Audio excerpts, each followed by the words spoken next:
Hello and welcome back to Git Radio, episode number 14. This week on the radio we have the lowdown on Strife 2018. So this is our singles competition that Scottish Violins are running, and I'm joined by the two organisers, one being the man, the myth, the legend, Edward Murdoch. Greetings. And the other being the yogi to my boo-boo, it's Paul. How's it going, guys? Everyone's good? Excited to talk about some tournament goodness coming up? Absolutely. We're all super excited about this. So basically, we're going to follow the same kind of format that we've done in our past episodes where we've talked about tournaments. I'm going to just very shortly hand over to the guys. They'll give you a rundown of the tournament, and then we're actually going to do the pairings live on air tonight. And then once we've done all the pairings, we'll talk about each of the draws, we'll talk about the lists, who we think's got the edge, and then towards the end we'll wrap up and talk a little bit about who we think's going to end up at that podium. So without any further ado, I'm going to hand over to Ed, who's going to tell us all about Strife 2018. Yeah, so we are currently sitting about 18 players, I believe. Yeah, we're following on from last year. Last year was fun. It was quite a chilled event, I think, playing a one-day singles event. My co-organizer, Paul, is exceptionally good at sourcing prizes that put quite a lot of large tournaments to shame, though, so... Sexual favours, man. It's all about the sexual favours. Yeah, boy. So there's definitely reasons to come. Sexual favours being number one. But most of all, I think it should be a fun event. We've tried to add a little bit of entertainment with the Stravelin Strife Bingo, which we hope will keep everyone entertained. And yeah, Paul can let you know all about the wonderful prizes we have. Yeah, man. As before, we've been extraordinarily lucky this year, so we've got a lot of really nice prizes up for grabs. So we've got a 6x4 neoprene mat from Deep Cut Studios. It's got a lovely kind of magma finish. That's going to be up for one of the top prizes. We've also got two 4x4 mats up for grabs. They'll probably be supplementing the bingo prizes. They are from Urban Mats. Also have a whole ton of minis from Spellcrow. So for those of you that aren't aware, Spellcrow do kind of high fantasy / steampunk style minis. Do a lot of really good Orc and Goblin and Dwarf in particular minis if you're interested. And we've got 24 completely different miniatures up for grabs. So they'll probably again be up for the bingo prizes. We've also got an amazing standalone demon mini from Creature Caster. So for you guys that don't know, Creature Caster are a North American company that really specialise in these really good, large, kind of focal monsters for your army. So if you're interested in picking up a really cool dragon or a demon or like tree men style minis, they're a really good company to check out. They've just got a UK distributor off the ground, so you don't have to pay for international shipping, which is good. And we also have some vouchers up for grabs just for additional prizes from Mantic and Reaper. So a really good array of different prizes. So hopefully you guys listening out there that maybe didn't manage to come this year round, that maybe tempt you into coming next year or to the team tournament in autumn time that me and Angelo put on. So yeah, man. Pretty cool. Sexual favours and prizes. You'd be a fool not to Sexual come. favours and prizes, and we'll also have some unique 3D custom designed trophies up for grabs as well, which are really cool. So if anyone was at the last tournament, the Scottish Champs we had earlier in the year, we had some pretty cool 3D trophies there. These ones that we've got this time round are completely new designs, never been used before, really cool, well painted, so lots of goodies up for grabs. I'm really excited to see the trophies in person and have a chance to try and win one of them. Yeah, what we've done is we've kind of woven the designs into around the theme of the club. So obviously we're the Scotch Wildlings, and some of the titles for the prizes this year are kind of linked to that. So we've got the Bingo Prize, which is the Magnar of Stravelin. And we're going to have a best kind of painted, best modelled, put together army, kind of a combined prize. That's going to be the Exalted Horde.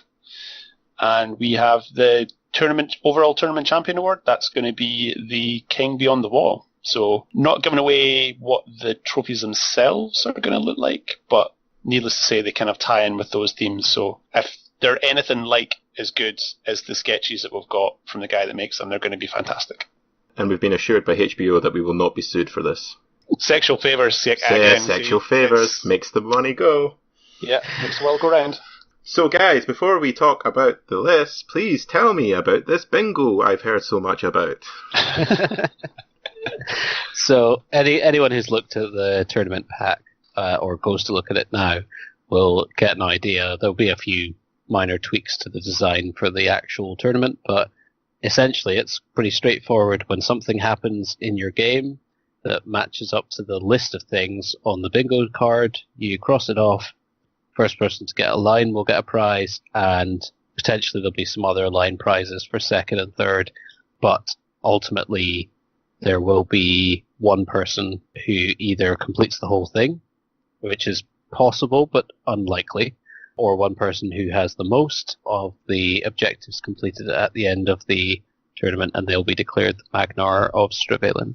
This is really cool, guys. I really like that. It's something that sometimes it can be a bit, you can feel a little bit out of things when you're not having a great tournament or points aren't going your way. And, sometimes I think just a little bit extra to root for, especially because some of the objectives are negative things like units fleeing off the board or miscasting and, just to add a little bit of humour. So Paul's going to win it, is that what you're saying? I'm not even playing and I'm going to win it. That's how bad it is. But yeah, so hopefully it'll give people reason to chuckle in the darker moments. Awesome. I'm looking forward to it, guys. So before we go any further, Paul, do you want to run us through how we're going to do the pairings and stuff tonight? Yeah, so if you guys have listened to our show we did pre-Scottish Champs, we're basically going to do it the same way. So what I've done is I've divvied up the players into two pools. So we've got wildlings in one pool and non-wildlings in another. And this way, at least, for the majority of players, or game one, they'll get to play someone they don't regularly get to play against. So we'll get Andrew, if you want to pick the numbers, Sure. and Ed, if you want to pick the letters. Neither of these guys have seen these kind of pools, so I can let you guys know actually what the matchups are going to be round one. Awesome. So as it stands, we've got a kind of uneven split. So I think there's 11 wildlings and 7 non-wildlings. So the way it'll work is the last 4 wildlings to be drawn will be paired up with each other. So there will be some guys in the club that will need to play each other, but hopefully rounds 2 and 3 they'll get to play someone new. Awesome. Right, so will we get started? Yeah, man. Let's do this. Right, Paul, what do you want first? Right, Andrew, give me a number. Number 1. Number 1 is Nick Armitage, and Nick is playing Beast Herds. Ooh. Right, Ed. What's the 18th letter in the alphabet? No, dude, there's only 7. This is going well. Oh, sorry. This is A to okay. G is your options. A to G. Right, okay. Let's go with I'll edit that F. out. Okay, Nick is playing Matthew Reed. Ooh. Matthew is playing VC. Cool, so let's go on to the second pair. Andrew, a number, please. Can I have number 5, please? Number 5 is Simon Layden, not Simon Linds, as some may know him as. I mean, we're both handsome, but we're not in fact related. I always put Simon down as Simon Lind, which is Andrew's last name. I don't know why, but that happens. Right, Ed? B. B is Matthew Wilson. So that's the Infernal Dwarves. Yes. Oh, lots of flaming against trees. What could go wrong there? I know, right? Fuck. Right, Sorry, okay. Simon. Right, Andrew, a number? Let's go number 4. Number 4 is Monroe Armitage, who is playing Verminswarm. A letter, Ed? Let's go G. G is Tony. And Tony is playing a wildly illegal vampire count army. Classic Tony. I think mostly just slightly out of date vampire list. Oh yeah, 6 months ago it would have been fine. Yeah. Okay, let's go for number 10. Number 10 is Henrik, who is playing Dwarven Holds. Let's say A. And Henrik is going to be playing against the mighty Tim Botnick. Oh. So it's going to be dwarves versus vampire counts. Seekers like gas, don't they? That's the thing, right? Oh, totally. Oh, yeah, He's going to have a time of his life. Yeah, that's 2 quite combat-focused armies. That will be entertaining. That'll be a smash. Okay, pair number 5. Cool, let's go for number 8. Number 8 is going to be the mighty Fraser Campbell with his Dwarven Holds. And let's say C. Fraz is going to be playing against Brian, and Brian is bringing Brian Kingdom Dormer. of Equitane. Cool. Nice one. Okay, let's go 7. 7 is Michael Doherty, who's playing Kingdom of Equitane. Not Kingdom of Equitane, but what are they called? Oh, spoilers! What's your army called, Andrew? Empire of Sunstall. Yeah, it's a cav list. It's the same fucking thing. Yeah, I definitely can't field that cav list with my Equitane. Would you want to? To be continued in the list review. Yeah. You can choose D and E. Let's go for E. Okay, so Michael is going to be playing against Danny and his Orc and Goblins. Right, Andrew? You realise we're going to be playing each other, right? Not. Let's go Don't fuck it up. 11. Oh, it's Martin. Totally played each other. Martin's bringing Sylvan Elves. Which means that he is going to be playing against James. And James is bringing Ogrecats. Okay. Okay, give me a number. Let's go number 2. It's Andrew Cowan. Andrew Cowan is bringing dwarves. Probably sensing a theme here. Lots of dwarves, lots of vampires. Right, Ed. Don't fuck it up. You've Don't got fuck me 3, here, Ed. 6, and 8. Let's go for 8. That's you, Ed. You're playing dwarves. Ooh, I don't know if I want that one, but okay. So the last matchup is Guillermo Bardera versus the mighty Andrew Lind. Woo! Guillermo! That'll be a good game. Gonna take you off, G. Your gun line versus his gun line. Yeah, that'll be a riveting game to watch. Cool. Awesome. Right, So so that's just all to... 9 pairs. We'll run through it again. So the first pairing is Nick Armitage against Matt Reed. So that'll be Beast Herds against VC. The second matchup is Simon Layden's Sylvan Elves against Matt Wilson's Inferno Dwarves. Third matchup is Monroe Armitage's Vermin Swarm against Tony Swallow's VC. We've got Henrik with his Dwarf Holds against Tim with his VC. We've got Fraz with his Dwarf Holds against Brian with his KOE. We've got Michael with his Imposter Empire Sonstall, aka Kingdom of Equitane, against Danny Minto's Orcs and Goblins. We've got Martin, aka the Salt Miner, with his Sylvan Elves against James with his Ogre Cans. We've got Andy Cowan with his Dwarf Holds against Ed with his Orcs and Goblins. And then we've got myself with my Empire Sonstall against Guillermo with his Vermin Swarm. Cool. Well, there's a That's few interesting. tasty ones in there. So we start off with Nick's and Matthew Reed. Yeah, so Nick's bringing his Beast Herds. General is a Minotaur Lord with the Beast Axe, Angor's Affliction, Crown of Horns, and Fatal Folly. He's got a Minotaur Chieftain as his BSB with a Greater Totem Bearer, a Beast Axe, Talisman of Shielding, and Wild Form. He's got a Soothsayer, who's a Wizard Adept with Druidism. He's got paired weapons and Dark Rain. For core, he gets bonus points for being as close to the core margin as 6. He has a Unit 23 Wildhorn with full command and paired weapons. He's got 3 Raiding Chariots, 10 Mongrel Raiders with Scout and Ambush, and 10 Dogs. For special, he has, guess, 7 Minotaurs, Musician Standard, paired weapons, banner speed, and he's got another unit the exact same. And he's got a Razor Tusk Chariot, and then his final unit is a Gortak. And that comes to 4,500 on the dot. Very cool. I like it. Those Minos. They are no joke. Holy shitballs, they can pump out some amount of attacks. Especially 2 of them in the one combat. That's not good. That's not good, no? Yeah, so this was my kind of initial fluff review of this was, oh my god, muscle beasts everywhere. Yeah, it's cool. I like it. Yeah, it's a very kind of beasts of the wild, bring out your kind of big hitters list. I love Bring out that your kind of goats. stuff. I think some people will definitely struggle against that many attacks coming at them, that much infantry barreling towards them. Yeah, you've got there's not a lot of units in the game that can outfight the Minos if they get in relatively unharmed. So the best way is to shoot them, but that's easier said than done because they're pretty speedy. They're only agility 3 though, is that right?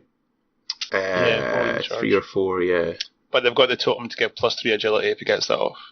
If you get, yeah, so that's one to be aware of. Yeah. Plus, if he sticks up Dark Rain, and then he's getting spells off to make stuff like high toughness, that's going to be nasty. Because he's got the one ambushing unit.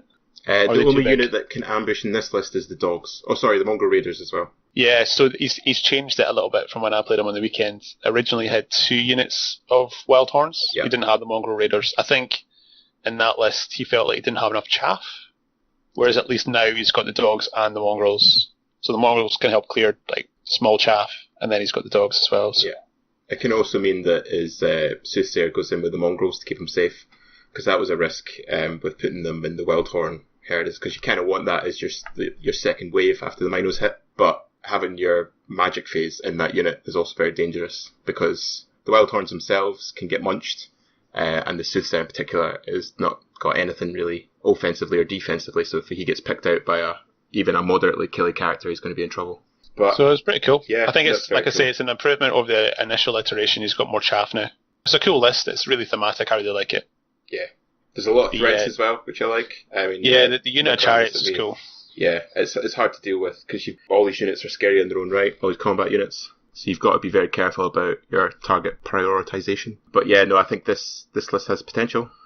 What does Matt have in his list? So top marks go to Matt, because he's properly named everything in the whole fucking list, which is awesome. Very cool. So Matt's list is, he's playing VC. It's called The Slavering Horde of the Beast, the Maiden Snatcher, the Scourge of Stravelin. Very cool. Very thematic. In characters, the Beast, the Maiden Snatcher, the Scourge of Stravelin himself is a vampire count, who's a general with deader eyes. He's a Strigoi, an adept with bestial bulk. He's got the Eternity Gem. He has a halberd and the magical heirloom. He also has a vampire courtier who's also Strigoi, an apprentice who's the BSB with the flaming banner and true thirst. In core, he's got a big unit of 40 ghouls with a champion, aka the Slavering Horde. He's got the Maiden Snatchers, which are a unit of 10 ghouls with Vanguard and Champ. The Child Hunters, which are another unit of 10 ghouls with the Vanguard upgraded and Champ. And the Hooked Horrors of Holdenburg, which are 10 wolves and a champion. He's got some Swift Death units. He's got the Stravelin Shrieker, Shrieking Horror. He's got the Skoro Screamer, which is another Shrieking Horror. And the Brethren of the Beast, which are 4 vampire spawn. And in special, he's got 5 ghasts, aka the Corpse Claws. 2 units of 3 ghasts. One is called the Horrid Hunchbacks. The other is the Tortured Totemics. And 2 Great Bats, 2 units of 2 Great Bats called the Winged Horrors. And that's his list. So, very thematic, love the names. He's tasked with remembering the names for all the units in the game. He's got to be referring to things by their names. If he just starts calling stuff by what they're called in the book, that's unacceptable. There will be point deductions. Yeah. Andrew, you're the resident VC expert. What do you think of this? Yeah, man, I like it. It's very similar to the list he ran last year at Strife. Very ghoul-themed. He's changed up a wee bit. So he had the vampire spawn before, but he only had, I think, 1 unit of gas, so he's obviously bulked them out now. I think that's just because things across all books have got slightly cheaper, so he's been able to play with a bit more points. I really like the list. It's really, really cool. The vampires are no joke. They're tough. The one thing that I might struggle with is raising, because he's only got the 2 of them, and one's an adept, one's an apprentice, and they both have to go shamanism. You can swap them out for his raised spells, but they're so important for all VC lists, so he's probably going to do that, which means his magic phase is going to be quite limited. The 40 ghoul block, if that gets in unmolested, that just does work. You know, all those attacks, all those poison, it's really nasty if you allow it to do what it does. He's got good scoring, he's got good chaff in the dogs. I mean, the dogs can be chaffer, they can go off and threaten flanks, but he's also got the bats, and then he's got the horrors, which should scare the living shit out of all monsters, because they can do nasty work. And he's not made the rookie mistake of taking 1, he's taken 2 for good measure. So I really, really like this. Nice. We should also say that Matt won Strife last year. Yeah. And in his honour, the fluff around the tournament has kind of reflected that. So the fact that he's named all of his units in his army is like awesome as well. So it's really cool. My kind of notes on this where this feels like just what it sounds like. It's a wall of flesh, basically. You know, so many chunky characters and then chunky units, and everything all together will just give this massive sense of scale that will be hard to beat, really. What movement are on ghouls, Andrew? Are they 5? Movement 5, yeah. So, sorry, ghouls are just 4. They're not 5. They're just 4? Yeah. Right, okay. Just because he doesn't have Evo for the magical move. No, doesn't have any speed banners. So it's not the fastest close combat list. Yeah, I think that's the main weakness of the list is going to be his magic, because his magic phase isn't particularly strong. He's got the magical heirloom on the count, which will help, because it means he can take the raise spell and then 2 from shamanism. Mm-hmm. But I don't feel like his magic's got enough, particularly in the early stages of the game, where he wants to be casting those shamanism spells to cover him as he's going in. I mean, what are going to be his options between an apprentice and an adept on shamanism? You've got Swarm 6, Awaken the Beast, Chilling Howl. Chilling Howl's good. I think missing out on the totemic will have an impact, I think. And Break the Spirit as well, potentially. Yeah, I mean, Break the Spirit allows you to avoid those matchups that you don't want, because a lot of people will not want to charge with that dangerous terrain over them, which would help, especially, I mean, the Ghoul block is solid, but it's definitely got stuff that will just munch through them. And his characters are solid, but there's ways around them. Getting Savage Fury off on the Ghoul block's potentially pretty scary. It's nasty, yeah. The Ghoul Strength 4, Resilience 4, that's something to shift. I really like it. I mean, like I say, it's got good scoring as well, so it should be able to compete well for the secondaries, which is so important. So I predict that Matt will do well. Yeah, well, pressure's on if he wants to defend his title. Absolutely. Do predictions, what do you think? I'm going to go... it's a really interesting matchup, actually, because they're both very similar. Yeah. I think it'll depend on if Nick has any way that he's thought out to deal with the Shrieking Horrors. Yeah.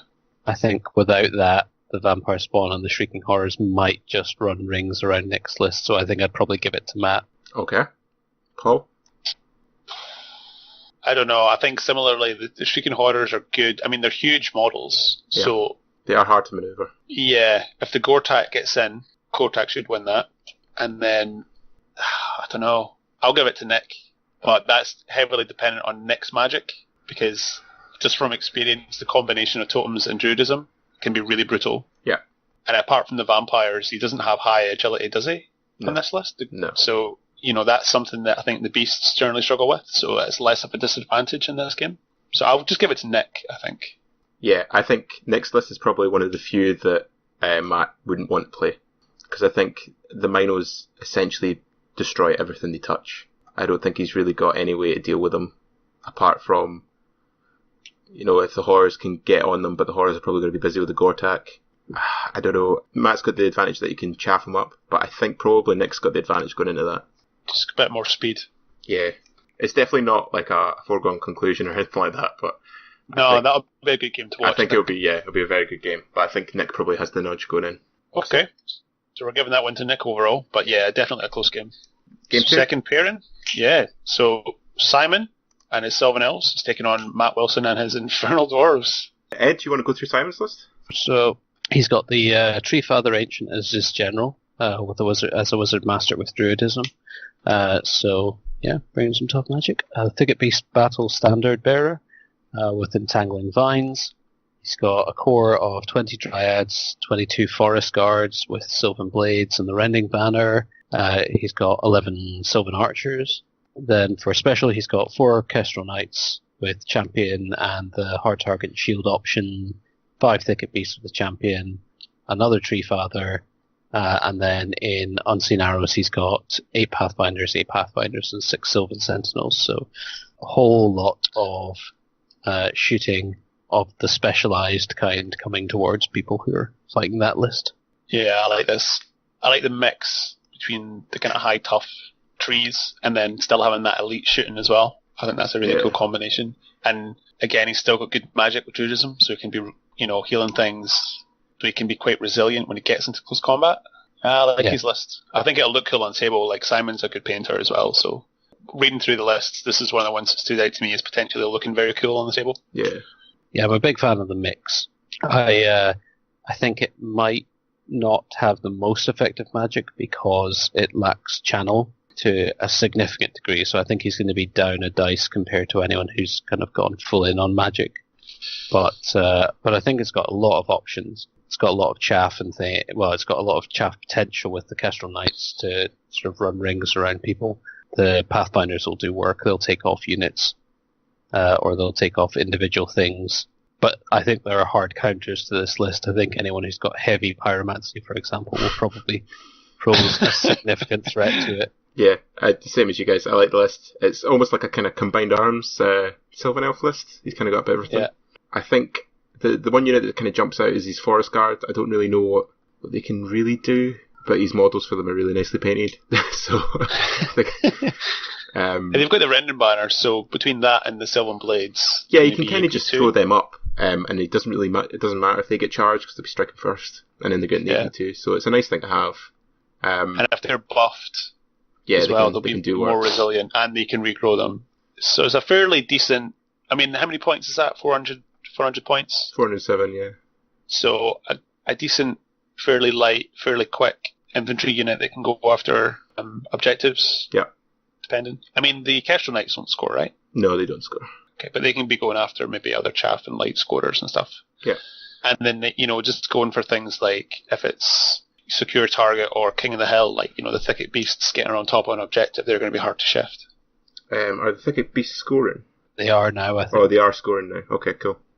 And they're scoring and Resilience 5 as well. Yeah, Resilience 5 base. So getting that up to like Resilience 8 or something if he's got like... Yeah, that's a hard thing to move. And then they can be stubborn in the forest, right? And regrown. Yeah. I think they're Bodyguard, aren't they, as well? Yes, they are Thicket Shepherd. So obviously the BSB is going to go in there and round them up to 6. That's pretty good. Yeah. Yeah. Unfortunately, who he's playing against, it's a bit of a bummer.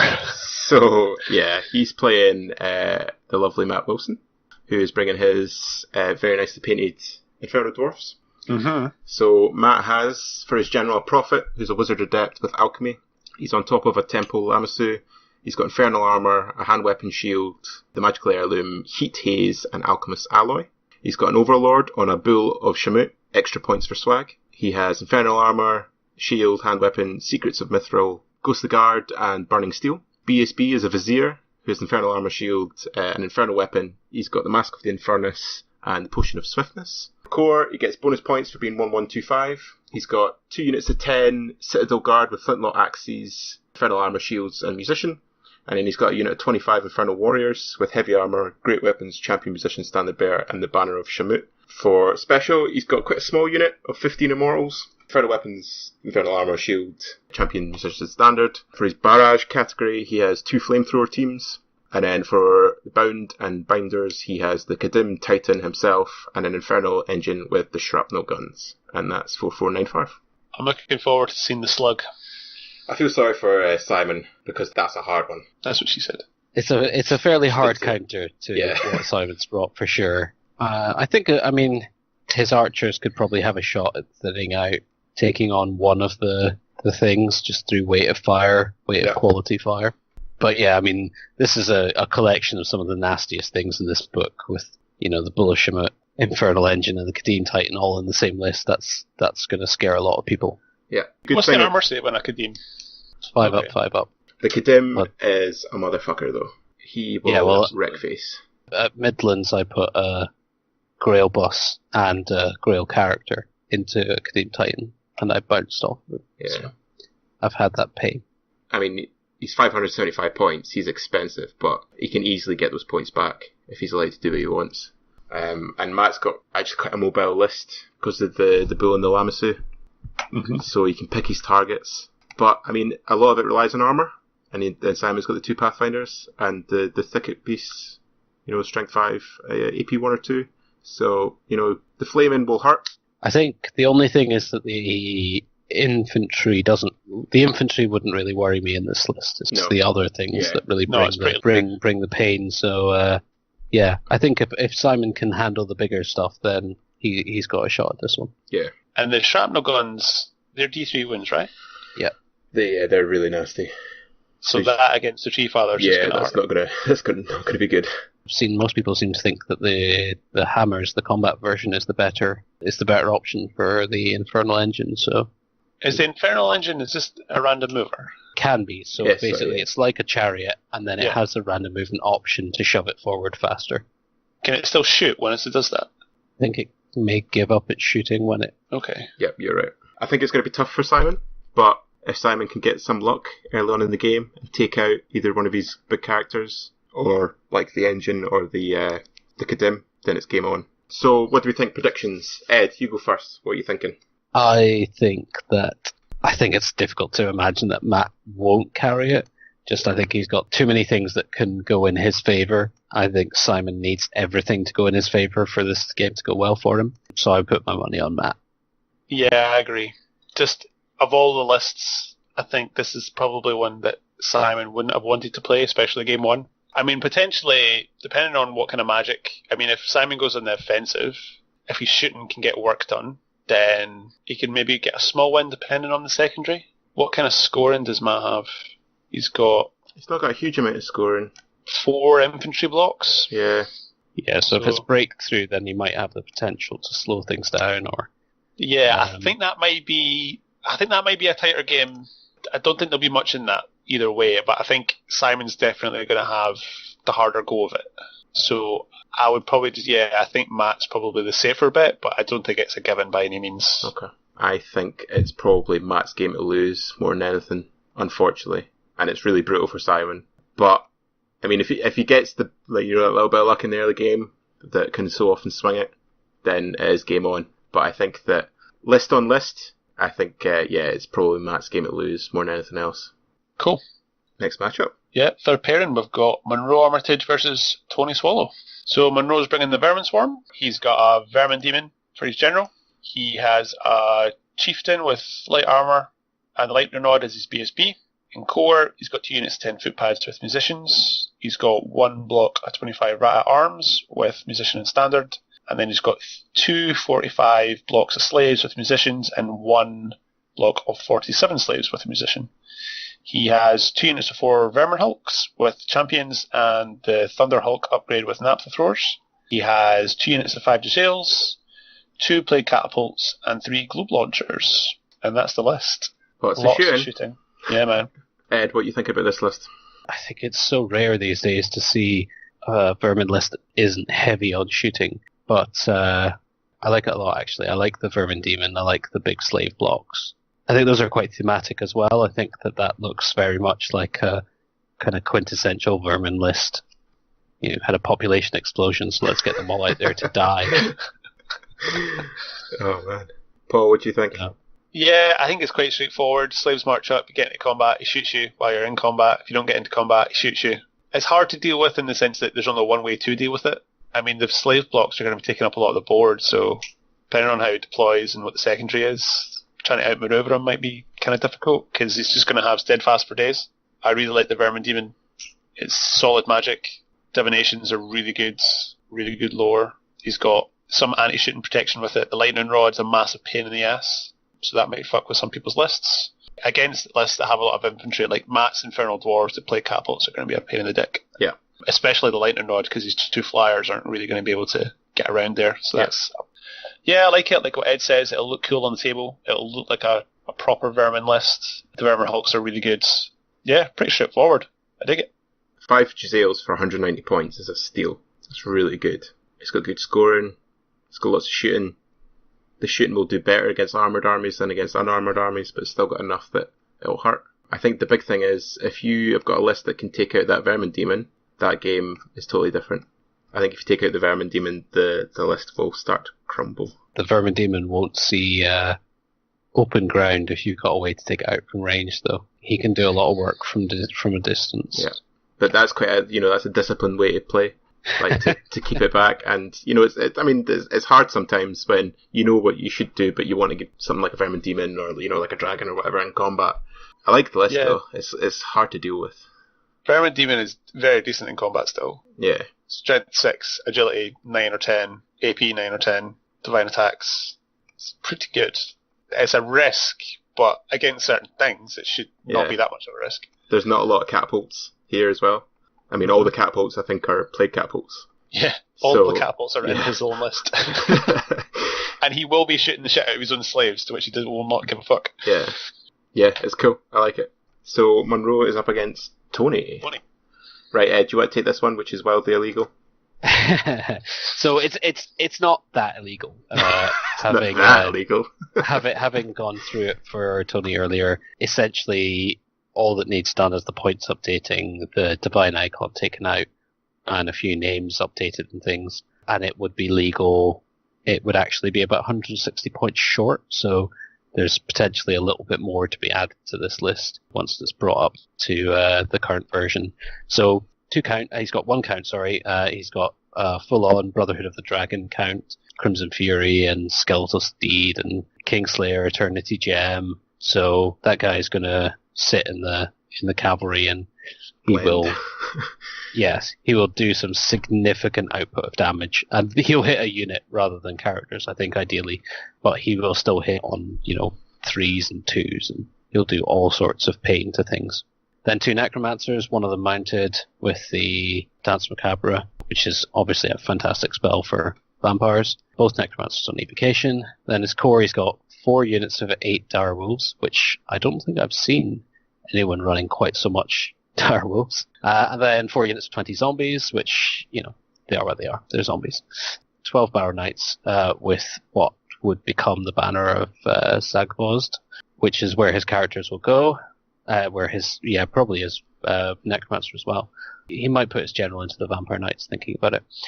2 units of 5 Wraiths, which are interesting chaff, they're difficult to deal with. You've either got to bring lots of combat res, magical attacks, or just sheer weight of numbers. 5 Vampire Knights with the Flaming Standard, and Vampire Knights are some of the toughest things to shift in the game, I think. And then 3 units of 3 Vampire Spawn. So I like this list actually a lot. I think there's a lot of interesting stuff going on here. It's very fast. Yeah. I take it, Tony will have to play about this to get his points, but because he's got Brotherhood of the Dragon, his core will go up to 25%. Yes, that is true under the current system. Yeah, he might have to do a little bit of work to make it all fit. But that's like 1 knight from the Barrow Knights, plus lots of points left over, right? No, it's 1125 compared to 900. If he drops a unit of Vampire Spawn or something. He's got 160 left over as well, though. So he can probably do like 2 more units of zombies or something like that if he just wants the same style of core. Yeah. It's 4 units of 20 zombies that could essentially sit at the back and do nothing but conserve points and be themselves, and then challenge someone to take out 40 zombies, which there are lots of things that can do, but then you've got all of the nastier stuff pushing right into your face that you've got to worry about. So I've only played VC once, so I don't have a lot of experience with the army, but this seems like a very quick list, and it's quite mobile because it's all fairly small unit sizes. Yeah. So if he knows how to use this, I can see this doing actually quite well. Yeah, he's got a lot of autonomous stuff in it. So the Direwolves are Vanguard, so you can get them up the field pretty quick, and then they move 9 anyway. The Vampire Spawn and the Knights are all autonomous, so they can go off and do stuff. I imagine that the Vampire count will actually go in the Barrow Guard unit instead of the Vampire Knights. I think he will, unless he doesn't face any ranged threats. He might go in the Vampire Knights in that case. Yeah. Because that Vampire Knights plus the character will just be a horrible block. Yeah. His obvious weaknesses are going to be shooting and magic missiles. Yeah. Unfortunately, he's playing Monroe. Yeah. That could actually be a good thing, though, because a lot of Monroe's shooting's quite close range. Yeah. So Monroe needs to bog him down, but, all of Tony's stuff will eat through slaves. It might take him a couple turns, but it will get there. And he's got to get closer to the shooting, so I don't know, this is tight. Unerring Strike, Fate's Judgment on Divination. That's going to be nasty for the Vamps to deal with. The Knights are they all 1-up armor, Andrew? They're 1-up because he's got the Blood Tie, which gives him plate armor. Right, but catapults are toxic. Yeah. So he's wounding on 6s. Yeah, I don't think you want to shoot those with the plate catapult because you do 1 wound if you're lucky. Yeah, because they're going to be in a line. And doing 1 wound to a unit that can regrow a wound very easily. If he focuses all of his shooting on 1 unit, do you know what I mean? I think the Giselles actually will do. Giselles are a good shout. Yeah, they'll do potentially some really painful work on the Vampire Knights. So, yeah, I think there's definitely options there. Even the Vermin Demon. This is an army where the Vermin Demon can essentially run free because he's not got any ranged threats. So if the Vermin Demon gets into anything really, bar the vampire himself, the Vermin Demon should be able to eat through them. Who do you think's got the edge? I think it's going to be tight, but I think Monroe's probably got the edge. I'm going to go Monroe as well. Yeah, I think I'd probably agree with that. Divination's a big deal. Divination is very good. But then, depending on how Tony wants to play the game, because Tony can essentially shut him down and just refuse to play the game and pick targets and maybe go for a small win with the objective. Yeah, he's fast enough, he can do that. I think it'll be tight, but yeah, I would say Monroe. Game number 4? Yeah, number 4 is Henrik versus Tim. So Dwarven Holds versus Vampires. First dwarf list. Fortunately, not the last. Everyone's Fucking favourite. dwarves. Okay, Ed, do you want to go through this one? I'm a big fan of this list, actually, It's very cool. as dwarven lists go. So Henrik has also named all of his characters and things in quite a fitting style of Henrik's sense of humour and general approach to dwarves. So the final expedition of Goldbeard Fugger with Waltonius Jochen Goldbeard Fugger. His Thane is general with Holdstone, shield bearers. Don't see much of shield bearers these days, which is nice to see. A rune of might and 2 of shielding. Then he's got Dij and the Jan, his 2 dragon seekers. One of them who's geared up to just blend infantry with Grim Resolve and 3 runes of lightning. And then the other one is a monster seeker with quickening, smashing, and fire. And then runic smith, 2 runic smiths with 3 battle runes each. So there's going to be plenty of bound spells going on in this list. A rune of devouring, which will catch somebody out, I guarantee, by the end of the event. That's such a fucking slap in the dick when someone whips that out. You're like, what the fuck is this? Yeah, it will definitely mess with someone. So yeah, it'd be interesting to see his magic phases. 33 clan warriors with full command, shield, and banner of the Relentless Company, and then 30 greybeards with runic standard swiftness. So those guys are coming straight forward. 10 miners with throwing weapons, so he's got the ambush potential there. And then 2 units of seekers, 20 seekers, 15 seekers, both with vanguard, 1 with skirmish. So he's got options for his dragon seeker characters, which I think is very important. And then to round it out, he's got a steam bomber. I really like this list. It's very cool. He was mourning about having to paint so many seekers, but it'll definitely be worth it because it's going to look really fucking awesome. Henrik's a really good painter as well, so I think this is definitely a shout for best painted. Well, remember, it's not just best painted. It's favorite army, which can be anything of the person's choosing. Okay. So themes, models, everything. Yeah, painting, conversions, choice of models. Basically anything that you think makes an army interesting and fun to play against, then yeah. Okay.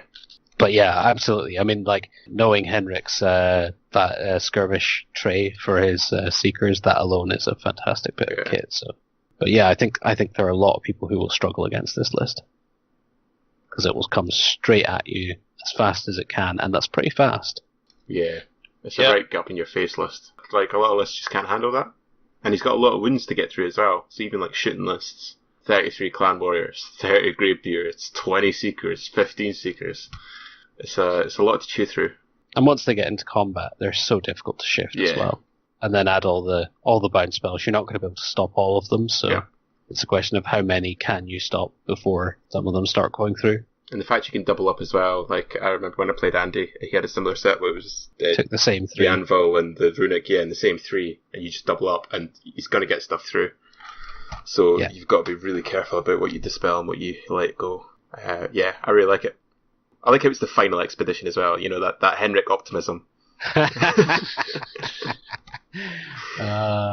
Is this somewhat suggestive? Is he going to be moving on to another army after this? I think he's probably mostly just expecting that his general and potentially most of his army won't be coming home at the end of it. God, I've never seen someone's dice like betray them so often and so harshly as Henrik's. I mean, Paul, you're up there, but I think Henrik probably has that title. His dice are just, they hate him so much. I've only played him once, and I felt sorry for him looking at his dice. So Henrik is up against the one and only Tim Botnick.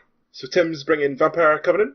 I think mainly because Tim will be running Vampire Covenant at ETC for Team Scotland, so this will be a good opportunity to test out the list. His general is a Vampire Count. No, it's not. I'm lying. He's just got a Vampire Count. It's not the general. It's a Strigoi, Wizard Adept with Shamanism. He's got the Ghoul Lord upgrade, the Hypnotic Pendant, Touch of Greatness, Potion of Swiftness, and a Halberd. He's got a Vampire Courtier, who's also Strigoi and a BSB. He is in a Wizard Apprentice with Shamanism. He's got Bestial Bulk, the Rending Banner, and a Great Weapon. And in his general is a Necromancer, who will obviously have Deader Eyes. He's a Wizard Master, Evocation, and he's got the Talisman of the Void. For core, again, Tim gets max points because he's got 1125. So he's got 40 ghouls for the champion. So 23 zombies with a musician, and then 3 units of 2 bat swarms for nice core chaff. And for special, he's got a cadaver wagon, and then 2 units of 8 gas with a champion. And that's 4,500. I dig it. It's a cool list. Lots of magic, lots of channeling going on. Yeah, it's tight. He's got that magic channel 3, which means an extra dice, which is always good. Yeah, it's very cool. Like, really good high strength, high AP characters. Good mix of shamanism and evocation. 2 really good lores. Just nasty cool block. The matchup isn't brilliant against lots of Seekers and Seeker characters, because they should really go through the ghasts. I think this ghoul block, though, because that will have the count in it, that's going to be a problem for Henrik. Yeah, he doesn't have any shooting. Yeah, and he's got enough chaff that he can dictate combats. The ghasts will have a very hard day, I think, with all those Seekers kicking about. But, I mean, with the cadaver wagon, they can be Fortitude 4+. Yeah, it's nasty. Which is really, really good.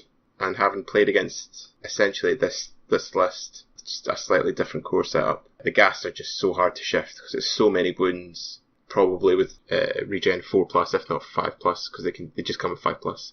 It's just really hard to shift them all because, like all undead units, you've really got to hammer them, and you've got to concentrate fire if you want anything gone, whether that be in shooting or combat. It's going to be hard to get points out of this list, but I don't know if it's particularly good at getting points. I mean, who do you think, who wins the grind?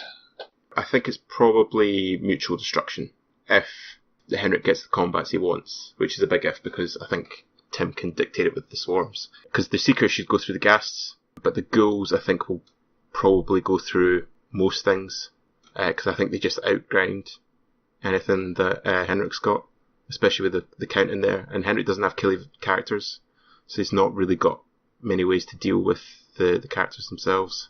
Yeah, I think that's true. I think Henrik's probably best hope would be to sort of push wide, because he's got so much speed with vanguards and things. He has potential to split attentions, and I think the ghoul block is probably the main threat.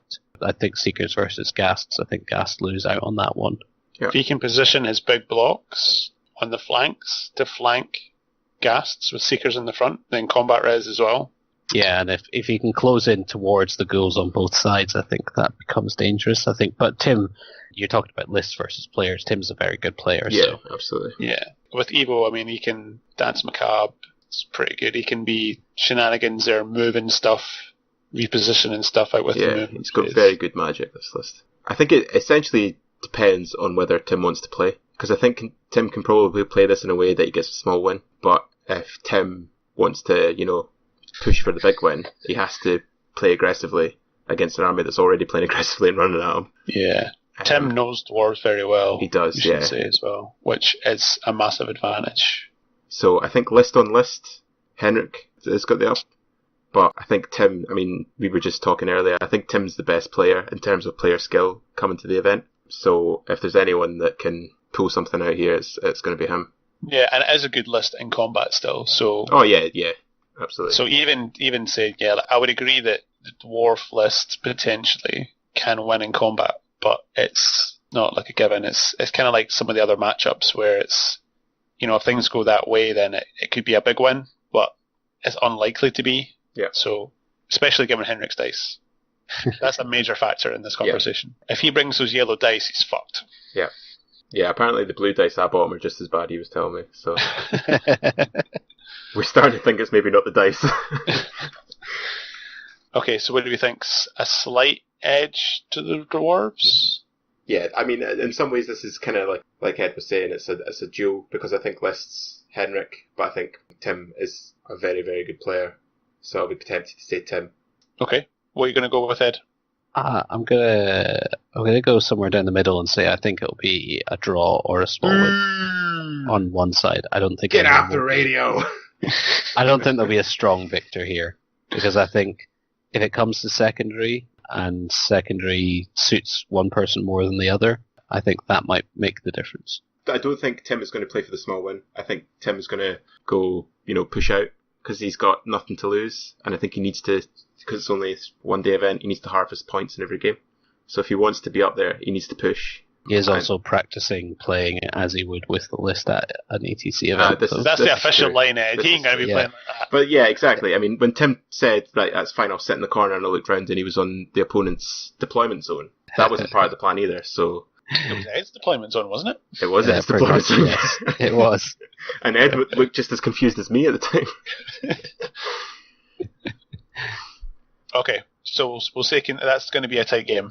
Yeah. We're not committing one way or the other. Okay, so next pair, we've got Fraser Campbell up against Brian Donlan. Yeah. So will I go through Fraser's dwarves? Yeah, go for it. That should the punishment for your sins. Fucking dwarves. Right. So he's got a Dwarf King as his general. He's got a shield, 2 runes of shielding, a rune of destruction, and 2 runes of might. He's got a Dragon Seeker with a Monster Seeker upgrade, rune of smashing, and rune of quickening. A Runic Smith, 1 rune of devouring, 2 runes of shielding, and a shield. A Thane BSB, rune of iron, rune of shielding, 3 runes of lightning, the Hold Stone, and a shield. And core, he's got 30 clan warriors, spears and shields, full command, 12 clan marksmen, guild crafted handguns and shields, and a second unit of clans marksmen with just shields. And special, he's got 18 Deep Watch with the runic standard of shielding, full command, 10 Seekers with champion and skirmish plus vanguard, 15 Kingsguard, a Vengeance Seeker. He's got a Steam Bomber from the clan's Thunder category. For artillery, he's got a Flame Cannon that's rune crafted and a catapult for 4,500 points on the dot. So Fraser's been playing this list a lot. He did the sensible thing. Fraser's one of our newest additions to the Wildling family.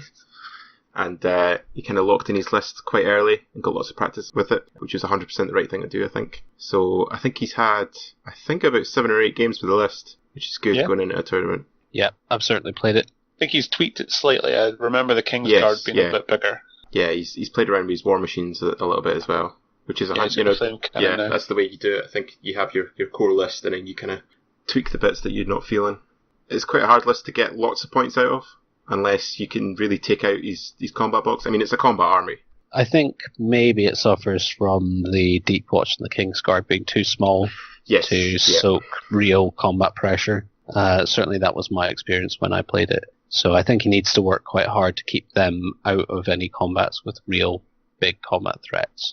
I mean, it's more kind of mixed arms, really. I mean, he's got 2 units of marksman. Yeah. He's got the bomber and the cannon and the catapult. So he's still got a fair amount of points in ranged. It's slightly. I've only played Fraser once. It's slightly different to the list that I played against. But like you say, there is decent points conservation. I mean, trying to get like points out of a Deep Watch unit can be tough. When we played each other, looking at the table, it looked like it was going my way for a lot of it, and yet it was still only a small win. So depending on the secondary, I think it can be quite hard. The flame cannon, I don't think Martin enjoyed playing against that. Has Martin ever enjoyed a game, though? Do we actually have evidence of that? I've seen him chuckle a couple of times. Mainly playing against me, but I totally agree with Ed. I think the biggest issue is the size of the units. And if he gets a bad matchup and he comes against a big killer unit that will just doesn't care what it fights, it will eat through pretty much all of them. I mean, having said that, Fraser's Aegis saves for his shield wall are becoming renowned for their frequency. The bullshit is becoming legendary. Certainly when I put a unit of 32 Nashers into one of his marksman blocks with the shields, and I did 1 wound at the end of it. Fucking hell. Just and then dwarf, so innit? it was the worst. And then one in the second round of combat pursued, overran into the Kingsguard unit, and then did like 2 wounds to them. It was just turn after turn of armor saves and they've got saves coming out their ass. It's fucking bullshit. I mean, one thing I think Fraser absolutely has to do is play for the secondary, because he's got so much scoring, and that he can really, really play that like that. And even for stuff like flags, I mean, he's marksman. It depends on the matchup, obviously, but he's marksman, he can hold back to protect them, and it means that you're going to have to fight the combat blocks, which are all going to be close together. Yeah, the marksmans are the only really units that are going to be in combat anyway, easier to take out with the secondary. Yeah. Like, the Seekers against the right thing do really well. Even the Kingsguard is a fairly small block, but if that's getting into the flank of things, then, especially if he's got like the warriors in the front, then that still can be quite effective. See these fucking runes of lightning? Oh my god. They are brutal. Just a few extra attacks. Was it D3 each? Yeah, 3d3. Yeah. Strength 4, AP so. 1 or 0. I can't remember. Yeah, I can't remember, but yeah, something like that, yeah. It's Are they special attacks? maybe? If he's in a unit with a runesmith, does that get AP1? It's considered special attacks, so they don't get Okay, so they won't. Right, okay. they're strength 4 AP1. Still, that's good. I played Fraz twice with this list, or close enough.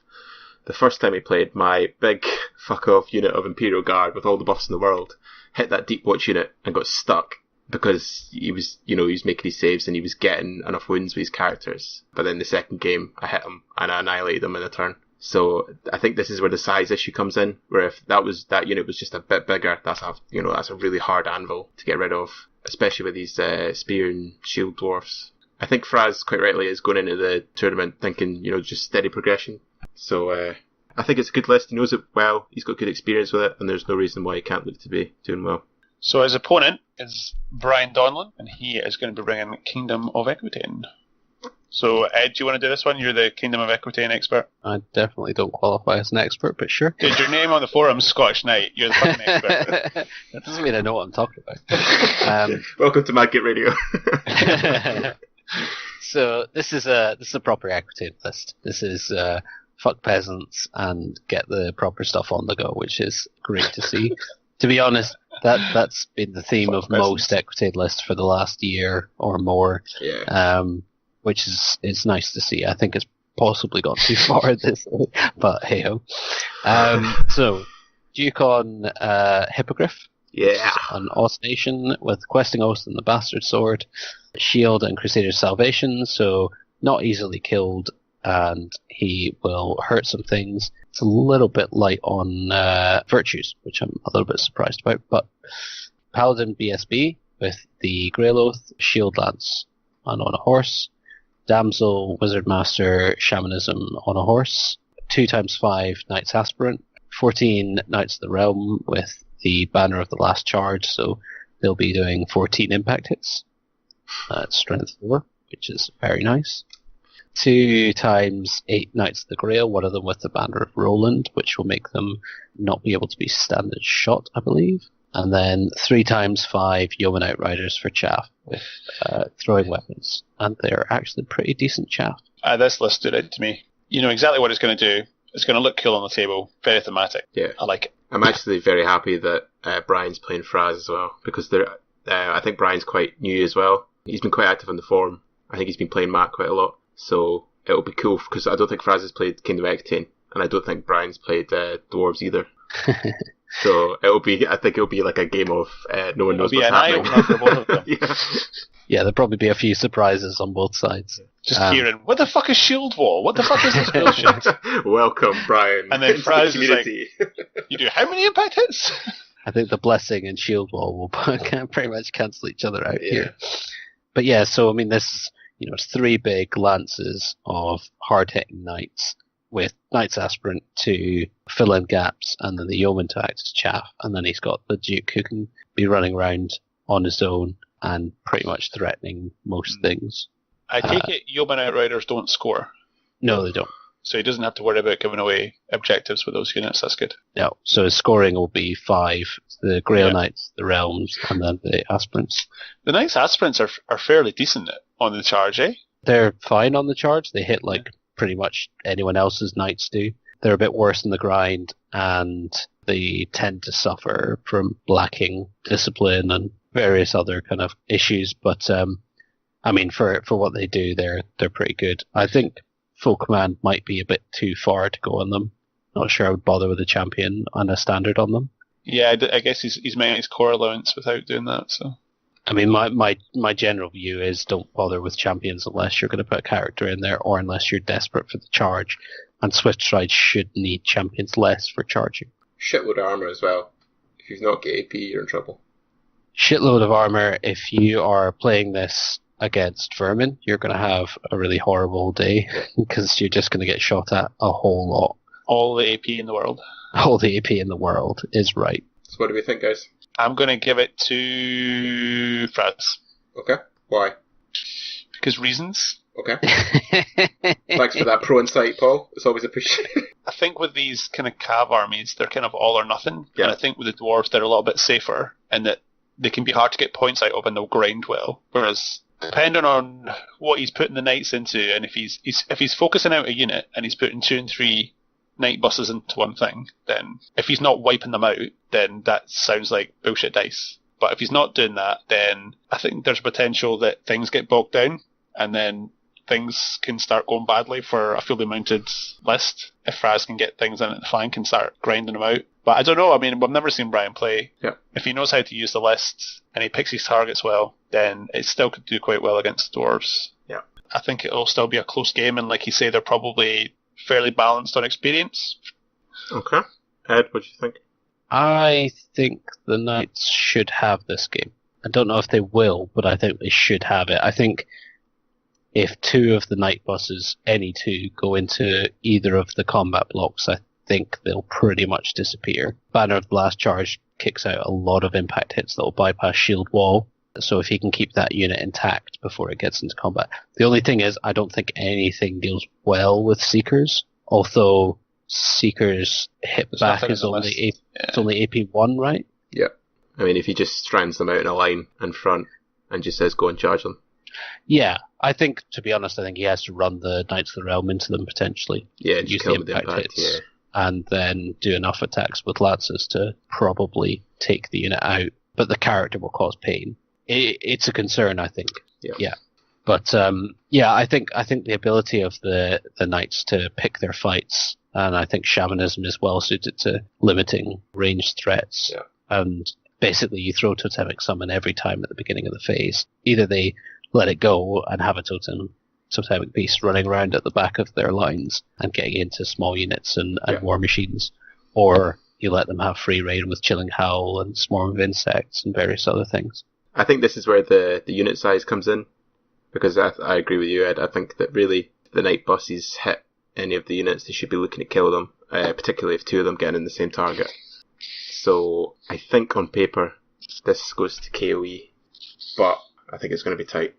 Cool. Next matchup. So we've got Michael versus Danny. So Empire of Sonstal versus Orcs and Goblins. Do you want to take the Empire list, Andrew? Michael. So Michael, aka Militia Captain, has decided to bring something very different and subvert. What is it he always says? Subvert opinions? Expectations.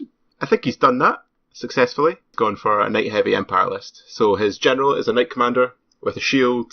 He's obviously mounted. He's got the Light of the Sonstal and the Witchfire Guard. He's got a Marshal and BSB on a horse with shield, Death Warrant and the Obsidian Rock. He's got a Prelate who's mounted, plate armor, shield. He's got the Dusk Forge upgrade on his shield. He's got the Locket of Suna and the Hammer of Witches, which is a really nice combo. He's got a Foot Prelate with plate armor, shield and the Basalt Infusion. And he's got a Wizard Master, Pyromancy on a horse with light armor and the Magical Heirloom. For core, he gets minus points because he spent 1,400 points on core. Michael, what are you doing? That's conservative for Michael. Fucking hell. So for core, he's got 15 Electoral Cav who have been upgraded to Knightly Orders, Full Command, Lance Shield, and Stalker Standard, which is nice. He's got 9 Electoral Cav with Full Command, Lance Shield, Banner Discipline. He's got 10 State Militia because it's still Michael, he's got to have Militia in there. For auxiliaries, he's got 2 units of 5 Reiter with Bracy Pistol, Heavy Armour. And then for Suna's Fury, he's got 29 Flagellants, a Champion, and he's got the Steam Tank. I like this list. Okay.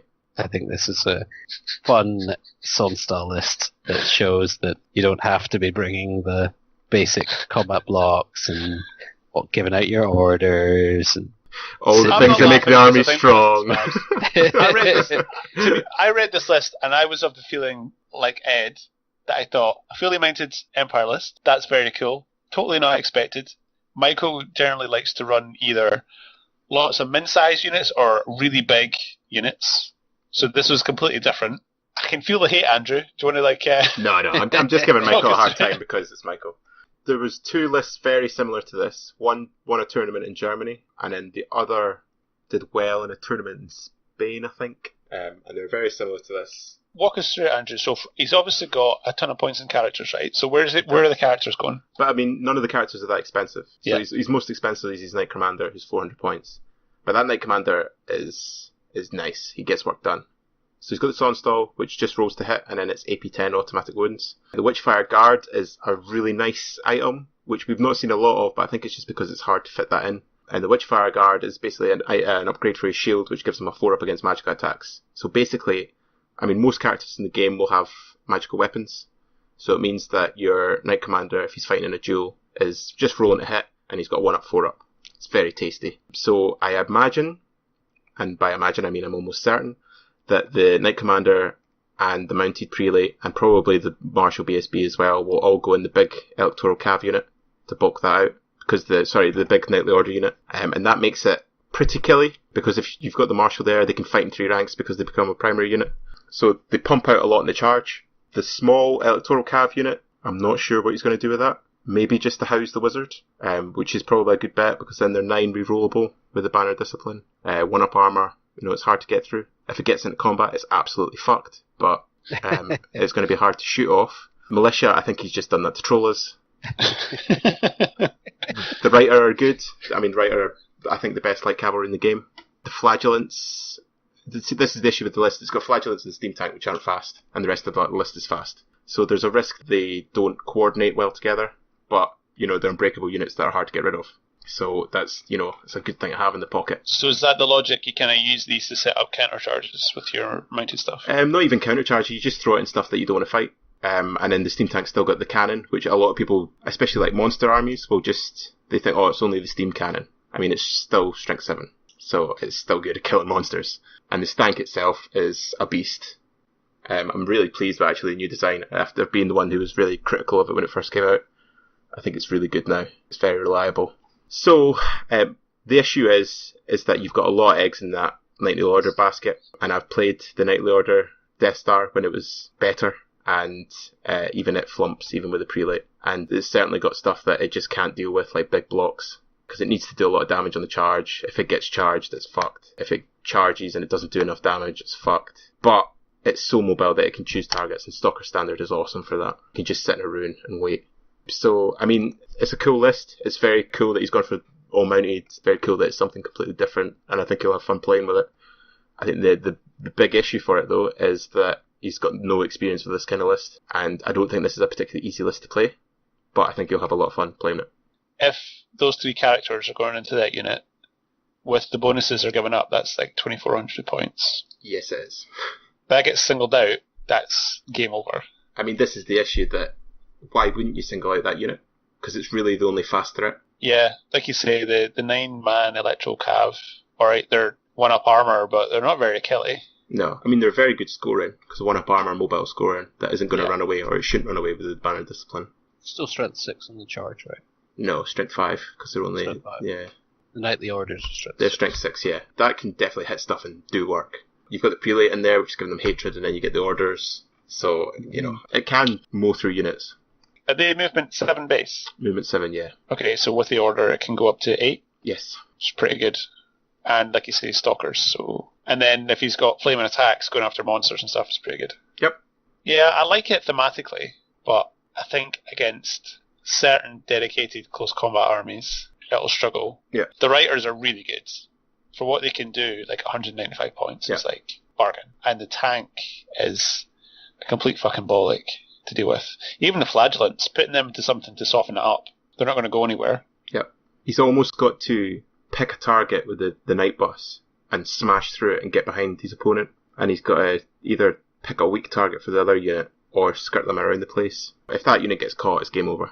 But I think it's going to look very cool. I think it'll be a lot of fun to play, whether it wins or not. I mean, that's why I played the Knightly Orders for so long, because they're just a fun unit. But I think it'll be a culture shock for Michael, because he's not really played anything like this. But it should be very fun to play. So moving on to his opponent, he's playing Danny. This looks like an Ed list. And it's called Orcs and Goblins. Yeah, but this is... I think there's one orc in the list, and that's an overseer. Yeah, this is a full goblin list, it's just nice. I'm a big fan of these. I used to run them a lot of the time. So yeah, he's got his Cave Goblin BSB. He's got 2 chiefs on Cave Nashers, Then he's got his general on a Cave Gnasher with Death Cheater, so he'll be something like 2 up, 4 up with regen. He's got two Adepts, Pyro and Witchcraft, which is a pretty good combination with this list. Then for core, he's got 46 Cave Goblins with Madgit, 1 Madgit. Then 3 units of 23 Goblins with 1 Madgit, with bows on the smaller units. He's got 1 Gnasher Wrecking Team. He's got 6 Cave Trolls. It'll be interesting. I haven't seen Trolls for a while. He's got a Gargantula with a Web Launcher. He's got 2 Giants, 1 with a Giant Club. And he has Death from Above. He's got a Git Launcher with an Overseer and 2 Skewerers. So totally ruining the aesthetic with the Overseer. They really left that at home. He's very, they're too good not to take. Yeah. So yeah, this is a very mixed arms army.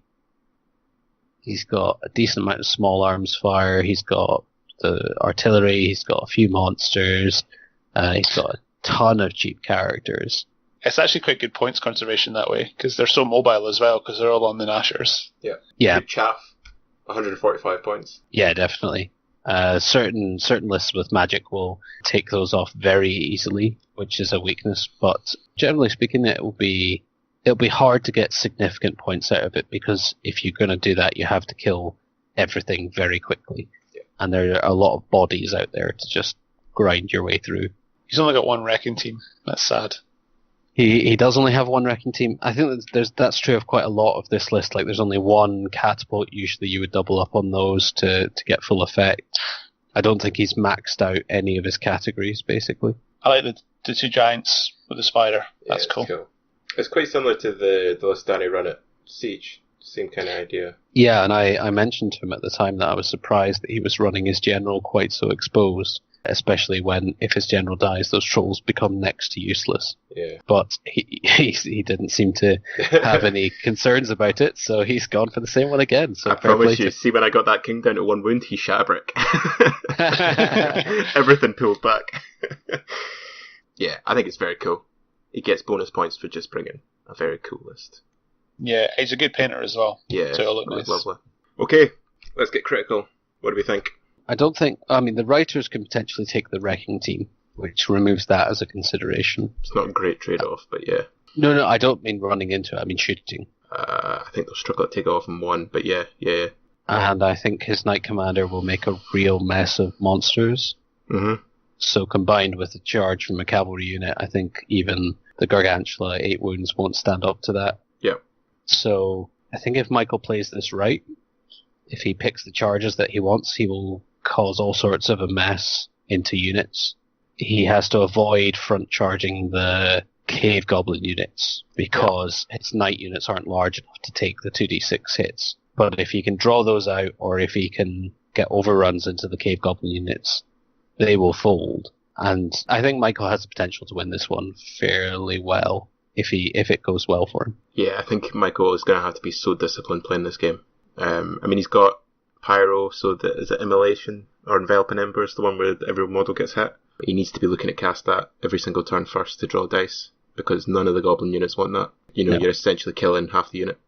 And that's when you start getting them down to those levels, that's when they start becoming manageable for the Knights. You still don't want Madgits in your face, but I think Scorching Salvo is a massive concern for this list.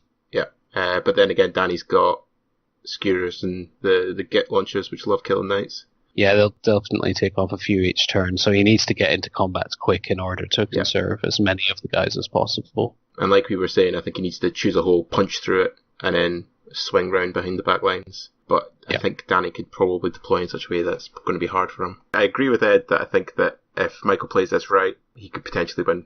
The Giants getting into the smaller unit of Knights could do pretty well. Yeah. Because Giant Club's strength 6, AP3. Strength 7 for Orcs and Goblins. That's pretty good. I mean, when you're toughness 3, it doesn't really matter, but AP4 is nice. 4 makes a difference, though. Yeah, it makes a big difference. And the Trolls, they do the vomit thing, so against the Steam Tank, that's not ideal. When I played Danny, my Steam Tank held the Trolls and a big brick of Goblins for the entire game. He wasn't using the vomit on the Trolls? He started off using it. Oh, did he? First couple of rounds, yeah, and then he changed because he wasn't getting success. He definitely shouldn't have changed, because the bypassing armor is huge. Yeah. You've got 1-up armor, and your alternative is AP2. Because ultimately, 6 Trolls should do do 2 wounds a turn on the steam tank.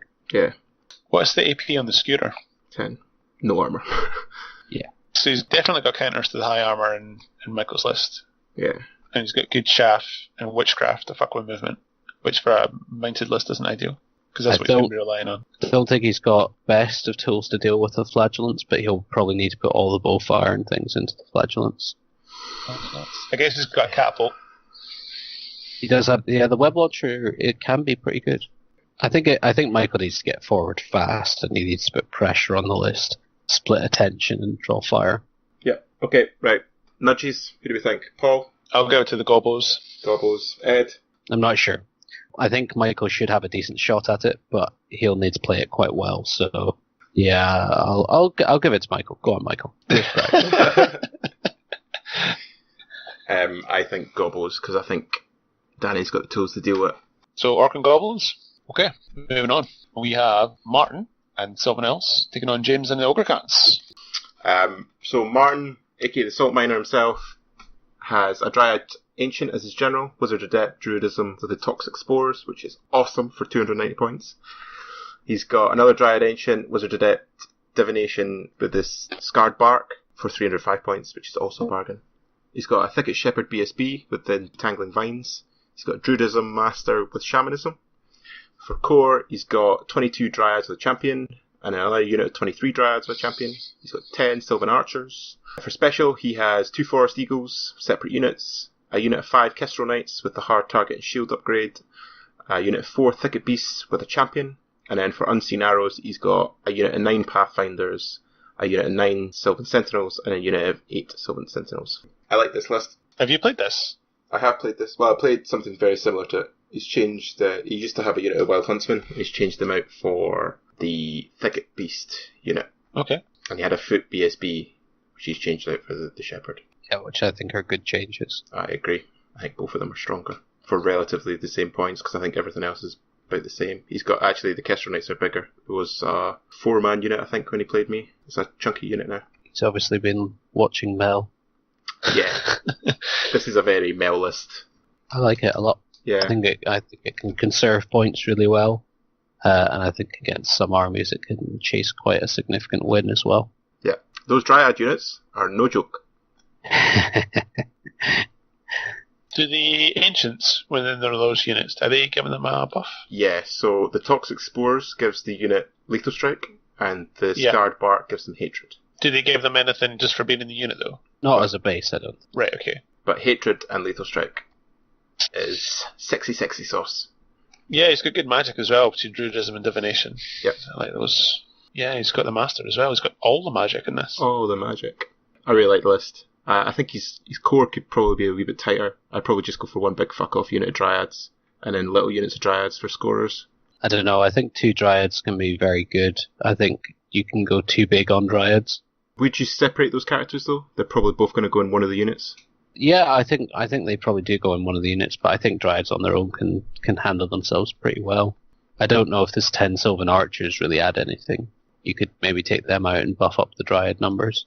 Yeah. Yeah, he's already got 3 units of Elite Archers. They're the ones that are probably going to be doing the main work. Yeah.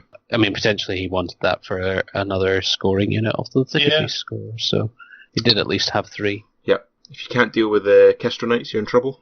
That's true. They're so mobile, and they hit pretty well. And he's gone for 2 units of Sentinels over 2 units of Pathfinders, which actually in this list I think is a good idea, because it gives them a nice anti-monster element, the way the Pathfinders don't. I think Pathfinder's more AP based, and the Sylvans are poison. Yeah. Yeah. And he's still got 9 Pathfinders at the end of the day, so stuff like Michael's Knight units. Mm-hmm. He's hitting on them like 2s, because it's fucking stupid. And then he's winning them on 4s, AP3. That's going to kill armoured stuff. Winning on 3s in close range. Winning on 3s, yeah. I really like the list. Yep. I think it's tight. I think it's a good list. Yeah. Okay. He's playing against James. Yeah. So James has Orcans. He's bringing a Wild Heart themed list. So his general's a Mammoth Hunter with the Hunting Spear. He has a Lance on a Tusker with Death Cheater. He's got a second Mammoth Hunter who's the BSB. He's on foot with the Iron Fist, Hunting Spear, Troll Eater Big Name, and the Yeti Furs. He's got a Shaman, Iron Fist, Light Armor. He's an Adept with the Magical Heirloom and the Talisman of Shielding. In core, he's got some Scraplings with bows. He's got a big bus of Tribesmen with Iron Fists, Champ Musician, Standard Bearer, and the Skull Banner. I'm not going to try and pronounce that. Fuck knows what that is. Quingit? Kingit. Kingit. Say that again, Ed? Kingit. Kingit. Cool. Skull of Kingit. Ask James how to pronounce it when you see him. Oh yeah, James will know. 2 units of Saber Tigers for Chaff. He's got 4 Tusker Cav with paired weapons, Standard Bearer. They have the banner of... Go on, Ed. Banner of the Giengit. So basically the same thing as the other one. Oh, Kingit. Gonna get a linguist on this show. 9th age linguist. He's got a unit of 2 Yetis. He's got Scrapholt. He's got a Frost Mammoth with the Ogre Crossbow and 2 Slave Giants with Giant Clubs. And that's the list. Exactly 4,500 points.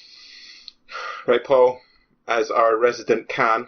Resident Can, who's yet to play a game of Ogre Cans. I didn't say you were a good Can, I just said you were the best.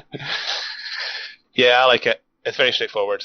Griblies, Cav, Big Boss. I mean, that's pretty much the threats in the list. I really like Yetis, but he's only bringing a unit of 2, so they're basically just anti-chaff. I guess the Mammoth Hunter on foot, he's probably going to have to go in the Yetis, so maybe that's just to kind of shepherd him about. The Hunting Spears are really good against monsters. Hitting on 2s is kind of bananas for ogres. Surprised he doesn't have the Wrestling Belt, because that gives them like +1. So good. Yeah, +1 strength on the model, so it actually affects the spear as well. So you're like wounding monsters on like something stupid like 3s or something like that. It's really good. It's not too dissimilar from the list I think he had at Siege. He had the Tusker Hero and he had the Mammoth. He doesn't have the Rock anymore, but I guess that's partly because it's taken a bit of a hit. It's not as good as it was. Yeah. Yeah, pretty straightforward. Just basically just coming up in your face and want to kill stuff. Yeah. Shamanism is really good for the list. He's only an Adept though, so he's not getting Break the Spirit or Totemic Summon, but the Frost Mammoth comes with Chilling Hill, so you'll have that as a bounce spell. That's very nice. Which is pretty good. And then being able to like buff toughness even more than what he already has, and having Swarm for anti-chaff is pretty good as well. The Ogre Hereditary is pretty good for them as well. It's really good on the Shaman. It's really good. You can actually get, potentially you can get like a Resilience 8 Shaman. Because he's 5 base. If you cast Awaken Beast and plus his toughness, but then we get the Heirloom off, so the Hereditary. He's got no armor, but like trying to win the bugger is impossible. Cool. Pretty straightforward list. I like it. Tuskers are going to hit like a fucking brick on the charge as well. Yeah, and Resilience 5 on them makes them quite difficult to shoot down. Especially if he's got Chilling Hill up. Yeah. He's got so many threats for Martin to deal with. And Martin doesn't have excellent ways of dealing with them all. I mean, the Sentinels are good, but he's still relying on rolling 60s for his poison. If his Scrapholt gets a lucky hit on the Pathfinder unit, or the Sentinel units. Yeah, I forgot he's got the Scrapholt as well. So that's got Swift Stride, and it's effectively a chariot as well, right? So it's doing impact hits as well. It's no joke. No joke. I think the Scrapholt will struggle to hit the Pathfinders, though. I think you fire at it just because what else are you going to shoot at? And if it works, you get massive payoff. Yeah, potentially. What do we think then? Ed, let's start with you. I think the Dryads have got a pretty decent run of things as well, though. So I don't think it's a one-sided battle. And it's not a full-on monster list, so there's not the max monsters that could cause major havoc for Martin. So I think small win for Ogres. I think Martin can conserve a lot of points if he wants to. And if he gets lucky with some shooting, he could definitely take off some monsters, or he could take off some characters. And those are quite expensive, so I think that starts to rack up quite quickly. Yeah. Paul? I think it'll be a small win either way. I think it's going to be quite close, because it's kind of dependent on what Martin's shooting does. If the shooting isn't making a difference, then I think he's in trouble. He does have good magic though, like the combination of Druidism and Shamanism is very good, and potentially being able to buff his units up to basically take the high strength attacks can help him weather a couple of rounds of combat. But I think if he's not doing the damage from range and James gets into him, I think James wins. I think, like Ed was saying, I think the Dryad unit with both the characters in it can essentially fight anything in James's list. What agility are their Dryads? 5. 5, yeah. They're fast. So around the Mammoth, they're going second. They're not fast enough to the point that they can offset that. What's the Mammoth? -3 agility within an aura of 6. On the charge, they still go first. If the ogres charge him and the mammoth's nearby, No. If the dryads charge, is he going to be super aggressive with the dryads if he's got the ogres coming to him? it doesn't have to be super aggressive, but if he sets up charges or counter charges, then Yeah, I agree. I think it's going to be tight. I think James has just got so many threats. Like the giants can go off individually, and the mammoth can be used offensively if he needs. His characters, like the Tusker guy, can just go off the Tusker units. He's got the big block, and then he's going to have the Yeti unit. There's a lot of threats to deal with, and none of them are like, I will shoot that for one turn and take it off. So I think that James has the nod, but all it takes is that little spike early on. It's like one of the other games we were talking about. I think if Martin can just get that little bit of luck early phases, then he can start dictating the flow of the game a wee bit more, especially with the dryads in reserve. But I think on paper, I would have to say James. So slight nudge for the ogres, but still a pretty tight game. Penultimate match, Andrew and his dwarves versus Ed and his orc and goblins. Orcs and goblins this time, not just goblins. Yep. Right, do you want me to take the dwarf hit, since you guys have both done it, and then Ed, you can run us through yours? No, let someone else do my list. It's more fun for someone else to look at it. You do the dwarves and I'll do the goblins. Okay, I'll do the dwarves. Okay, so Andy has gone for King on Shield Bearers with a great weapon, Rune of Iron, 3 runes of shielding, hard to kill as always. Thane, BSB with a Holdstone, Shield, 2 runes of Iron and a Rune of Shielding. He's got Runic Smith with 3 battle runes, Rune of Devouring, Rune of Shielding, so lots of anti-magic, and Bill of Power, so he's going to have 6 battle runes in total. Then he's got Dragon Seeker with Monster Seeker, paired weapons, Rune of Might, Quickening, and Returning, so he can throw those things. He's got Engineer with Guild-Crafted Handgun and a Shield. Then his core is 30 Clan Warriors with Spears and Shields, 11 Clan Marksmen with Shields and Guild-Crafted Handguns, and 15 Greybeards. Then in special, he's got 17 Deep Watch, Full Command, the Ether Icon. Does that still give you +1 to Dispel? Is that how it works? It's magic resistance now. Yeah, it's magic resistance now. Okay. Yeah, it's +1, isn't it? So that's effectively +2 against dwarves? I think it'd be MR2 against dwarves, yeah. It's pretty good. Yeah. 11 Seekers with Skirmish and Vanguard, which will make them interesting. Grudgebuster, a Vengeance Seeker, and then in Engine Support he's got a Rune-Crafted Organ Gun, but only the one. Fairly classic. Mixed arms with a tendency towards combat, with Dwarven Magic now being entirely focused on buffing rather than causing direct damage. Limited shooting. He's got an Engineer to entrench his Organ Gun, but ultimately it's the one war machine, and the rest of his list kind of wants to get into combat apart from the Marksman. So, good to see from my perspective, because I'm not having to run a defensive Dwarven army. Okay, so before we say any more, we should probably run through your list. Do you want to run through it, Ed? Or do you want me to run through it? Oh, go for it. Enjoy. You sure? Yeah. Oh, shit, you've got names. Okay, Edward Murdoch, Orcs and Goblins. So Ed's general is Smiling Smink, the Smasher of Small Holdings. Fucking nailed it. Orc Warlord, General Iron Orc. He's obviously got Warcry. He's on top of a Wyvern. That's right, a Wyvern.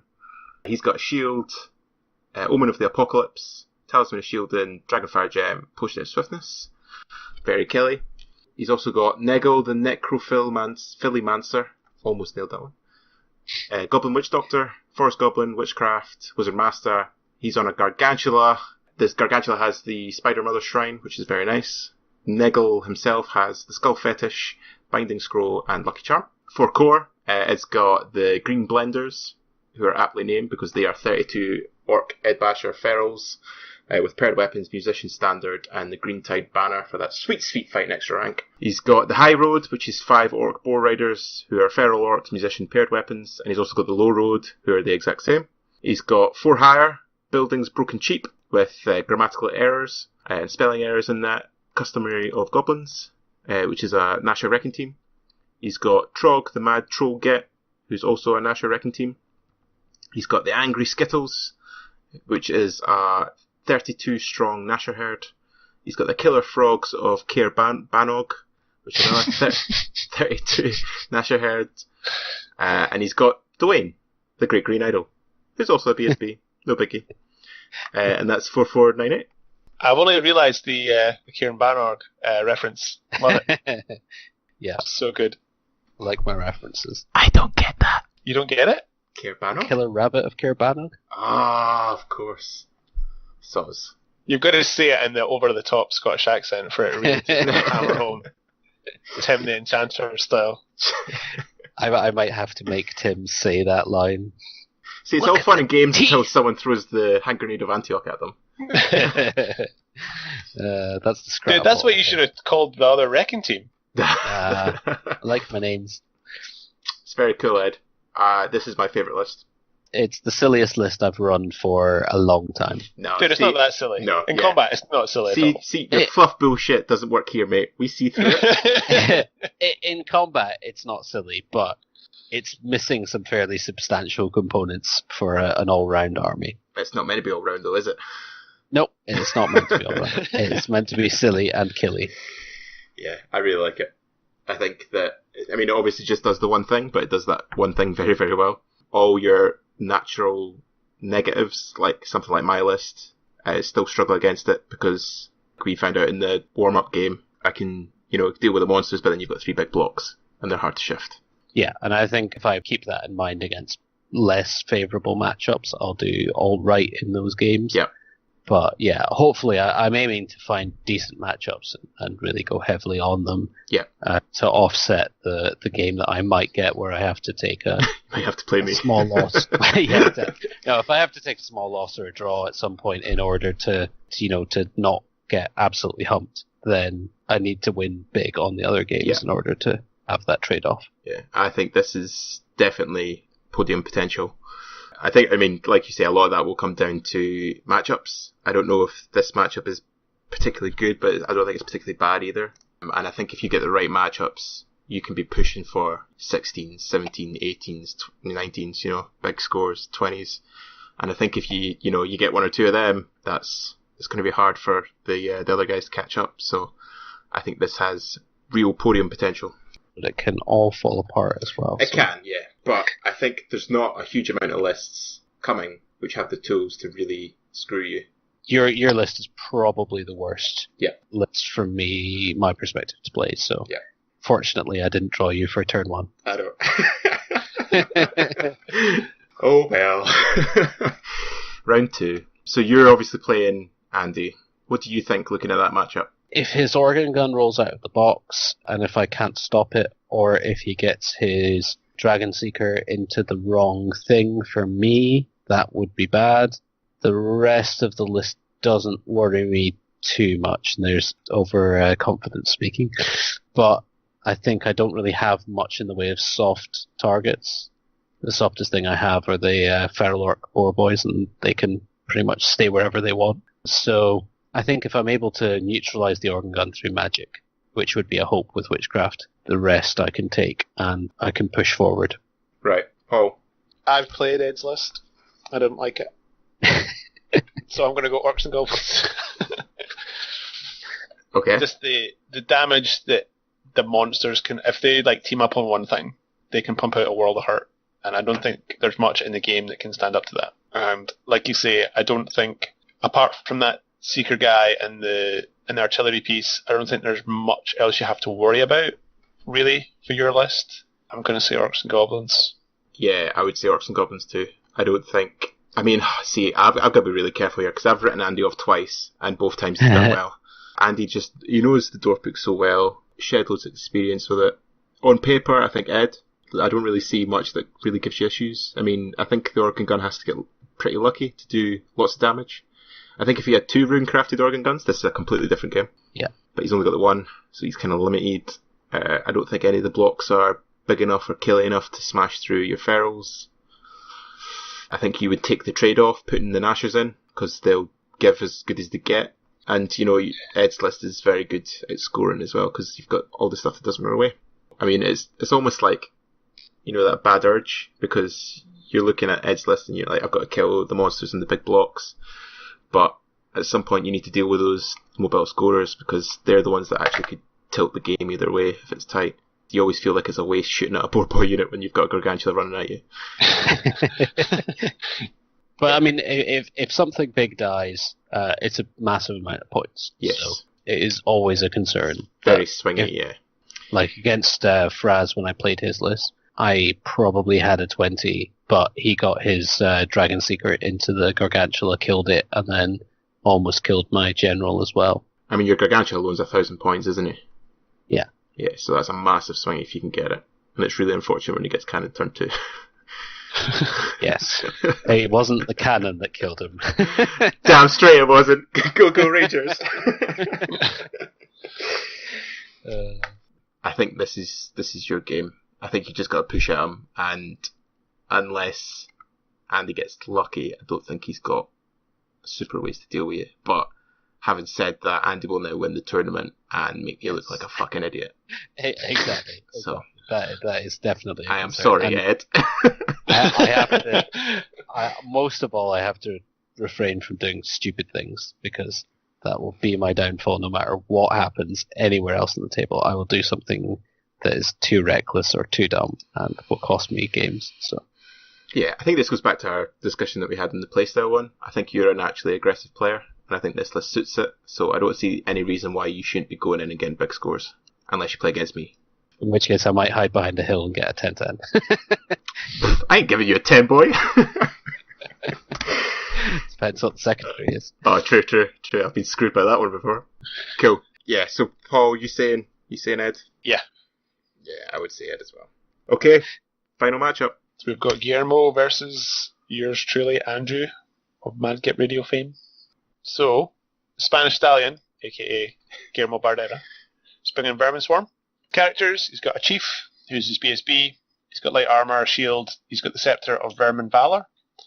His general is a Magister, Wizard Master with Witchcraft. He has light armor, 3 Dark Shards, the Heirloom, Putrid Protection, and the Doombell.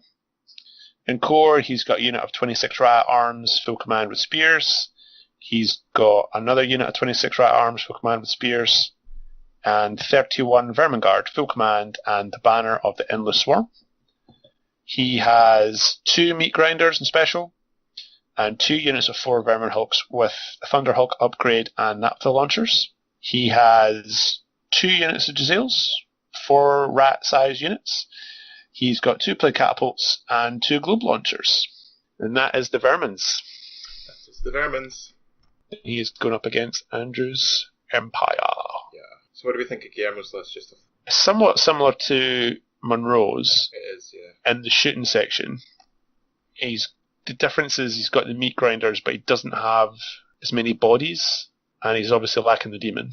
So, shooting-wise, he should be pretty strong. I mean, is he going to be as aggressive with the infantry with this as in Monroe? Because he doesn't have the bodies to soak up the damage. I don't know, when you see what the Meat Grinder can do in combat. Yeah, the Meat Grinders are insane. They just grind. Yeah, they're really, really painful. Did they do impacts as well? No, just grind. Just grinds, right, okay. Yeah. I don't think his core is very good, but I think the rest of it's cool. Yeah, I think his issue is the bodies. I don't think he's got enough bodies in his blocks. I think this plays a little bit differently to Monroe's. I think this sits back more. I think it needs to partly, but also I think it can. I think with Naphtha throwers and Plague Catapults, he can invite people onto him. This actually might be a list that I worry about playing more than you, Andrew, just because of the sheer number of damage to infantry models. Yeah. So, he's definitely a bigger threat to your blocks, isn't he? Yeah, it might just end up with me pushing at monsters at him with my blocks behind rather than the other way around. Yeah, I think this is almost like a flip where I think he can deal with your blocks very well, but I think he maybe struggles against the monsters a wee bit. Yeah, so I think it'll be an interesting list to see it in action. Yeah. Okay. Do you want me to quickly run through mine? Sure. So this is the fun line from Empire Monster. It makes everyone happy when they play it. I've heard this said by someone. It also happens to be my ETC list, which screams this is fun to play against. So I'm obviously bringing Empire Storm. My general is Prelate. He's got plate armor, great weapon, Imperial Seal, and the Lock of Suna, because don't leave home without it. I've got a Martial BSB who's a great tactician. He's smart in that. He's got Shield, Black Steel, and Death Warrant. I've got a Chicken Lord on a Great Griffin, who's also a Martial. He has a shield, ghostly guard, winter's cloak, and hero's heart. I've got a wizard master with essence of free mind, talisman of the void, and he'll be on pyro and alchemy. For core, I get bonus points because 1125. I've got 20 heavy infantry, musician halberds. I've got 2 units of 15 crossbows with musicians. I've got a unit of 15 handguns with musician. I've got a unit of 10 handguns. I've got a unit of 10 state militia. For special, I've got 34 of the finest Imperial Guard the Empire has to offer, with full command, great weapons, and the Banner of Unity. I've got 2 units of 5 Imperial Rangers, and then for artillery, I've got double cannon, double rocket. It's filthy. Andrew's objective by the end of the tournament should be to prove that rockets are undercosted. They are undercosted. They are horrendously undercosted. Well, I haven't said that, right? I say this at the start of every game. Like, Fraz said it to me. He was like, I don't think rockets are good. And I was like, oh, Fraser, my sweet boy, I will prove you wrong. They did fuck all game. I think dwarves might not be their optimal target. This is true. I mean, they were shooting at the artillery. They still managed to kill themselves. This is the thing, like, I don't mind when they kill themselves, because at least they're doing something. It's when stuff misfires and doesn't do anything for an entire game. Yeah, it saves points, but boring as fuck. It's a nasty list. It's primarily an anti-monster list, which is why the way it's kind of been geared. But it can deal with most things just because of sheer weight of fire. The synergies are redonkulous. Yeah, it does make the Imperial Guard a definite threat with having all the ways to buff them and all the potential options that you have to improve their abilities. In a one-on-one fight, what unit is that unit scared of? Stuff like Terror Guard. Yeah, I was going to say, apart from the Dread Elves. Anything that can just kind of pump out shed loads of attacks and outgrind me. So even stuff like Ferals, like Ed's big Feral Brick. I think we hurt each other a lot, but I think Ed wins that because I think he grinds me out. Dancers of Yema, if they get in, I think they wreck me so bad, but I don't know if anyone would want to run a Dancer of Yema unit at my list because that's a lot of naked ladies running in at strength 4 shots. Yeah, basically anything that hits hard with lots of attacks. I don't like meat grinders. I think... Yeah, and they're only 150 points. Yeah. I think I wreck any of his units with the Imperial Guard. The issue is the meat grinders. Because I don't think it really matters how many wounds I do to the unit. The meat grinders just fucking hurt. What are they classed as, meat grinders? Infantry. A war platform. Can they charge out of units? Yes. Yep. But you can't target them because they're infantry. And they're in an infantry unit. So yeah, he could march his rat to arms close and then charge the meat grinder into the Imperial Guard, do a blend, die, and then just deplete the unit basically. I don't think that's the best idea, but yeah. I don't think any of those really scare the Imperial Guard. No, I don't think one of them does, but the issue is that I think if he gets one in, I wipe it out, but he does a lot of damage, and then it starts getting dicey, whatever else they fight. Your shooting's longer range, right? Yeah, I think that's going to be a massive factor in this game. He does have catapults for your infantry units, though. I don't really care. Toxic attacks, yeah, you'll kill a few Imperial Guard, but the catapults are also large. So you can shoot them, and they are ideal rocket targets. I think a big part of this game is if I can kill that bell. It's quite a lot of Imperial Guard with toxic attacks, though, isn't it? It's 8 per shot on average. Area 4, isn't it? Yeah. Mm-hmm. So yeah. But if he wants to try and sit back and outshoot me, I think he loses that. I think he does. I think it's the combination that would worry, because if he pushes Vermin Hulks close with the Naphtha throwers as well, and then you've got to split fire to concentrate on them and the artillery. I think it could be an interesting game, actually. I think this would be quite a challenging... I think Guillermo will probably suffer from not knowing the army as well as he might do. And he, depending on how well he's thought through a game plan for this game, he might struggle. But I think this is an interesting test for your list as well. It's a different one. Yeah, I don't think this is an ideal matchup for me. Anything that wants to try and shoot you back, I don't like. I like being the one doing the shooting. And I played a kind of similar list that Kieran Dunn brought to the champs. So I'm very wary of war platforms and meat grinders and stuff like that. If I can kill that bell early on with the cannons, I think I can push for a big win. If I don't do that, and it's not, I mean, it's a 4-up Aegis, so it's not like it's a a slim hope that bell gets in. I think it's, quite a reasonable hope that bell gets in. I mean, if you're concentrating fire on the bell and it survives, and it's got 5 wounds, so it takes at least 2 hits to kill. That's sexy. I think Guillermo has to push at me. Yes, I think he does. Because I don't think he shoots me off. And then if he pushes at me, that increases the risks that it goes very badly for him. But it's kind of the high risk, high reward. Because if he pushes at me and I can't deal with it, potentially he takes a lot of points off me. Yeah, if that goes badly and he does take the Imperial Guard unit, you've just lost like half your army. Yeah. I think for him, he focuses the plague catapults on the Imperial Guard to whittle them. I think they do whittle them quite heavily. And I think at that point it becomes dangerous for you to get them into combat with a meat grinder unit. Yep. I think That's that's for fair. the bell on the hulks. And the vermin hulks can certainly do some damage if they get in range. So I think it becomes really, really interesting. I think it's a game of quite fine margins, but I also think whoever wins will probably win quite substantially. It'll be interesting to see what the secondary is for that matchup as well. That's true. Vermin Hulks are scoring.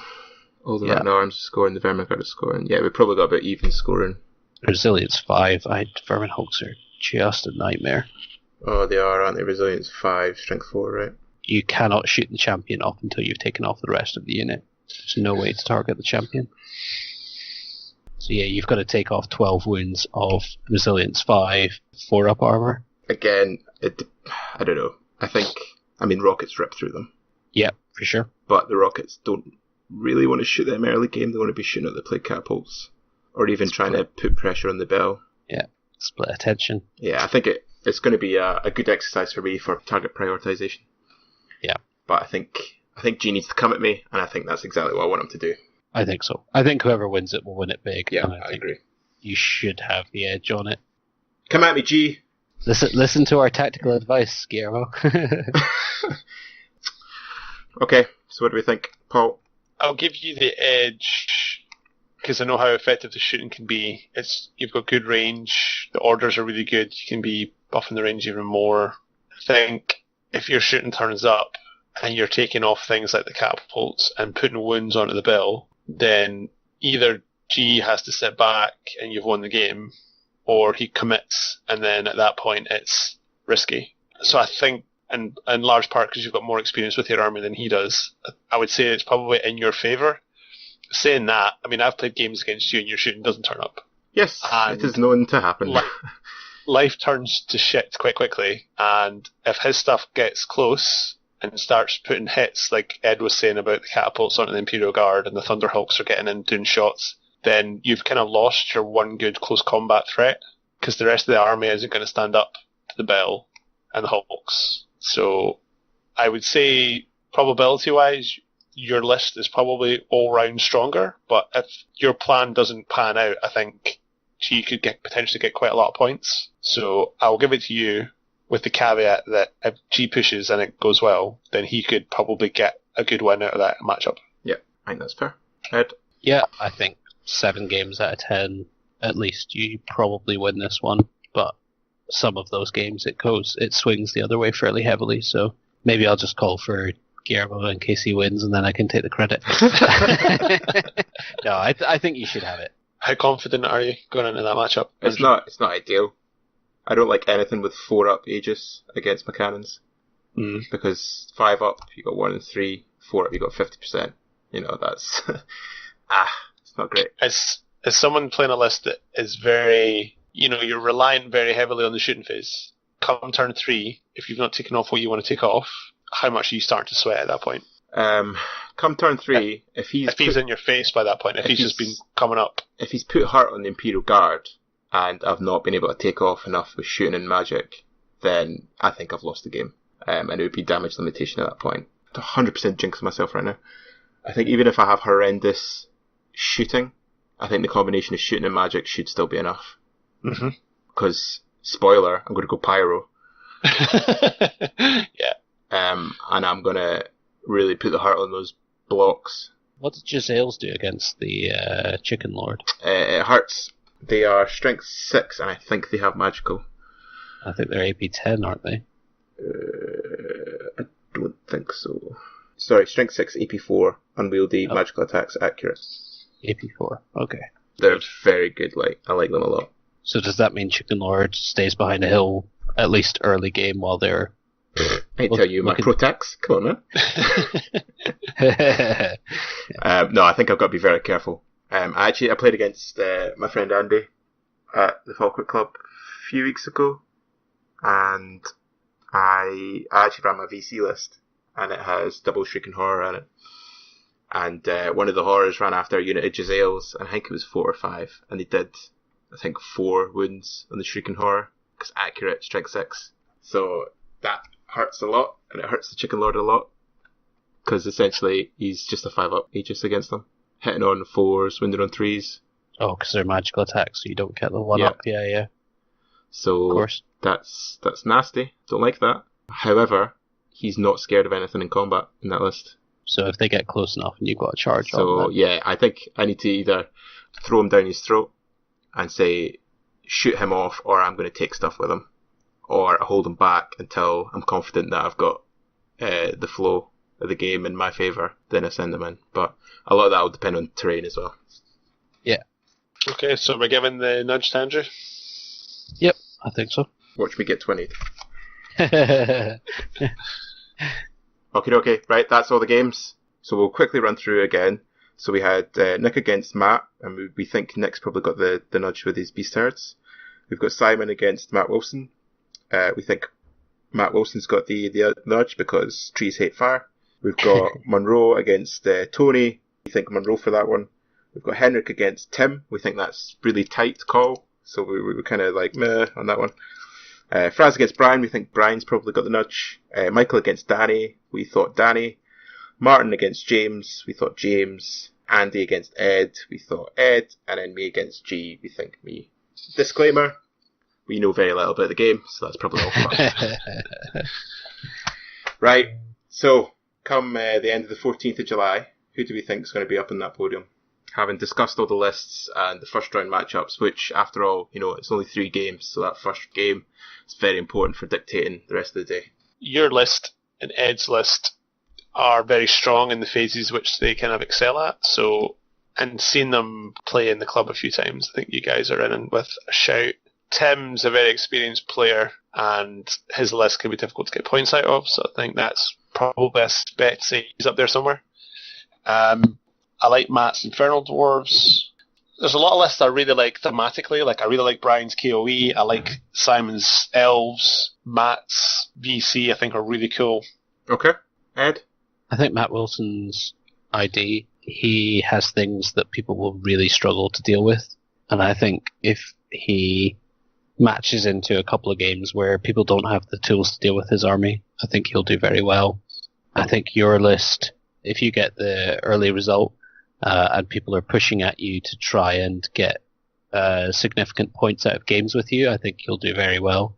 I think maybe I'll say Matt Reed. I think he's a very good player, and I think his list has potential to do very, very well. I think vampires are so reliable. Okay. I can hear Martin shouting OP from here. Fucking hell. Yeah, I think I like Ed's list. It's got big point potential, depending on matchups. I like Matt Wilson's list, again, because I totally agree with you guys. I think it's got stuff that some of the lists coming will not be able to deal with. And I think if he plays those games right, you can be looking to get big scores. Without sounding like a complete dick, I think my list is looking okay in that field. There's not a lot of lists there that really scare me like that, and I think there's a few lists that absolutely do not want to play me. There's a lot of monsters and expensive characters kicking about. Tim's just an excellent player, and I have made the mistake of writing his list off before, so I'm not going to do that again. But top 3, I think, will be... I would have said Matt Reed, but that first matchup's got me thinking, because I think Nick can put the hurt on him. I think Ed, Matt Wilson, and me / Tim, because we're essentially the same person anyway, so it's cool. A coach. Podium. I think there's a few really strong lists there that can really put the hurt on if they get the right matchups. And because, like we've already said, it's a one day, it makes a big difference if you get your right matchups, because there's not a lot of time for other people to recover and chase you down if you start getting a lead. the good thing is that I don't think, apart from one or two, I don't think any of those first round matchups are massive skews. I think Simon's probably got the biggest uphill struggle, and I think there's still ways for him to get a result out of that. So I think whatever happens, it's going to be super tight, and I think it'll be good fun. For sure. I think it is going to be fairly close. And we saw that at Siege, albeit it was a team tournament. There wasn't a hell of a lot of points between each of the different positions. Yeah. It was really close at the end of the day. So, yeah, like you said, just depending on the matchups, I think it will be a fairly tight contest. Because there are a lot of monsters kicking about and a lot of monstrous stuff. Yeah. Lists like Henrik's potentially can do quite well. I mean, if he does well and wins, and then goes on to maybe play, I know, James's list, then potentially he could do pretty well there again. So it's one of these things where it's just a case of, do the matchups go your way for how your list's designed to operate? So obviously difficult to predict. I think that round 2 is going to be so intense. Yeah, because like going into this, there'll be a lot determined at that point. Yeah, absolutely. Going into this, I didn't think, because obviously I'm running the ETC list, I thought just like good practice, because I couldn't come up with another list that I liked, but actually seeing the way that the fields like folded out and there's a lot of monsters kicking about, I think that's actually changed how the standings are going to go. Like I now fancy Matt Reed's list quite a lot because he's got the double horrors. His characters are good, they're high strength, good AP. So, I mean, there's quite a lot of armour kicking about as well, so that makes me think Monroe and G might have a good time of it. You know, I mean, if Monroe or G get Michael or Brian, that's going to be painful, and that's a potential massive points swing. So I think so much of it is still going to be determined by the second and third round matchups, but yeah, I think it'll be tight, and it'll be good fun whatever happens. If both players in each of the games are trying to contest the secondary, that'll make it even more interesting, like you say, because I think that'll have a bigger bearing than it would otherwise, just with some of the lists being fairly, or some of the matchups being fairly tight anyway. Yeah, I don't think there's any list that we've gone through that's been like, this is the list that to beat, this is the list that will absolutely screw everyone up. And I think, especially the way that you guys are going to do secondary over the course of the day, where it's, you know, everyone's going to be potentially playing different scenarios, that is potentially quite a big swing as well, because certain lists will want certain scenarios more than others. Yeah, it means that certain scenarios aren't going to be off the table, basically. So so everyone's got a fair shot at everything. Well, thank you very much, Ed, for coming on. That was good fun. Thanks for having me. Just before we finish up, to do our usual spiel, if you want to get in contact with us, you can get on Facebook and find us on there at Scottish Wildlings. Ed is in charge of that group, so if you fire him a little request, he'll get you added in. You can find us on Twitter at Scottish Ninth Age. We will be posting live updates from Drive, so if you can't make it along, be sure to tune in there. You can also get us at Gmail, at scottishwildlings@gmail.com. You can fire us some questions or queries.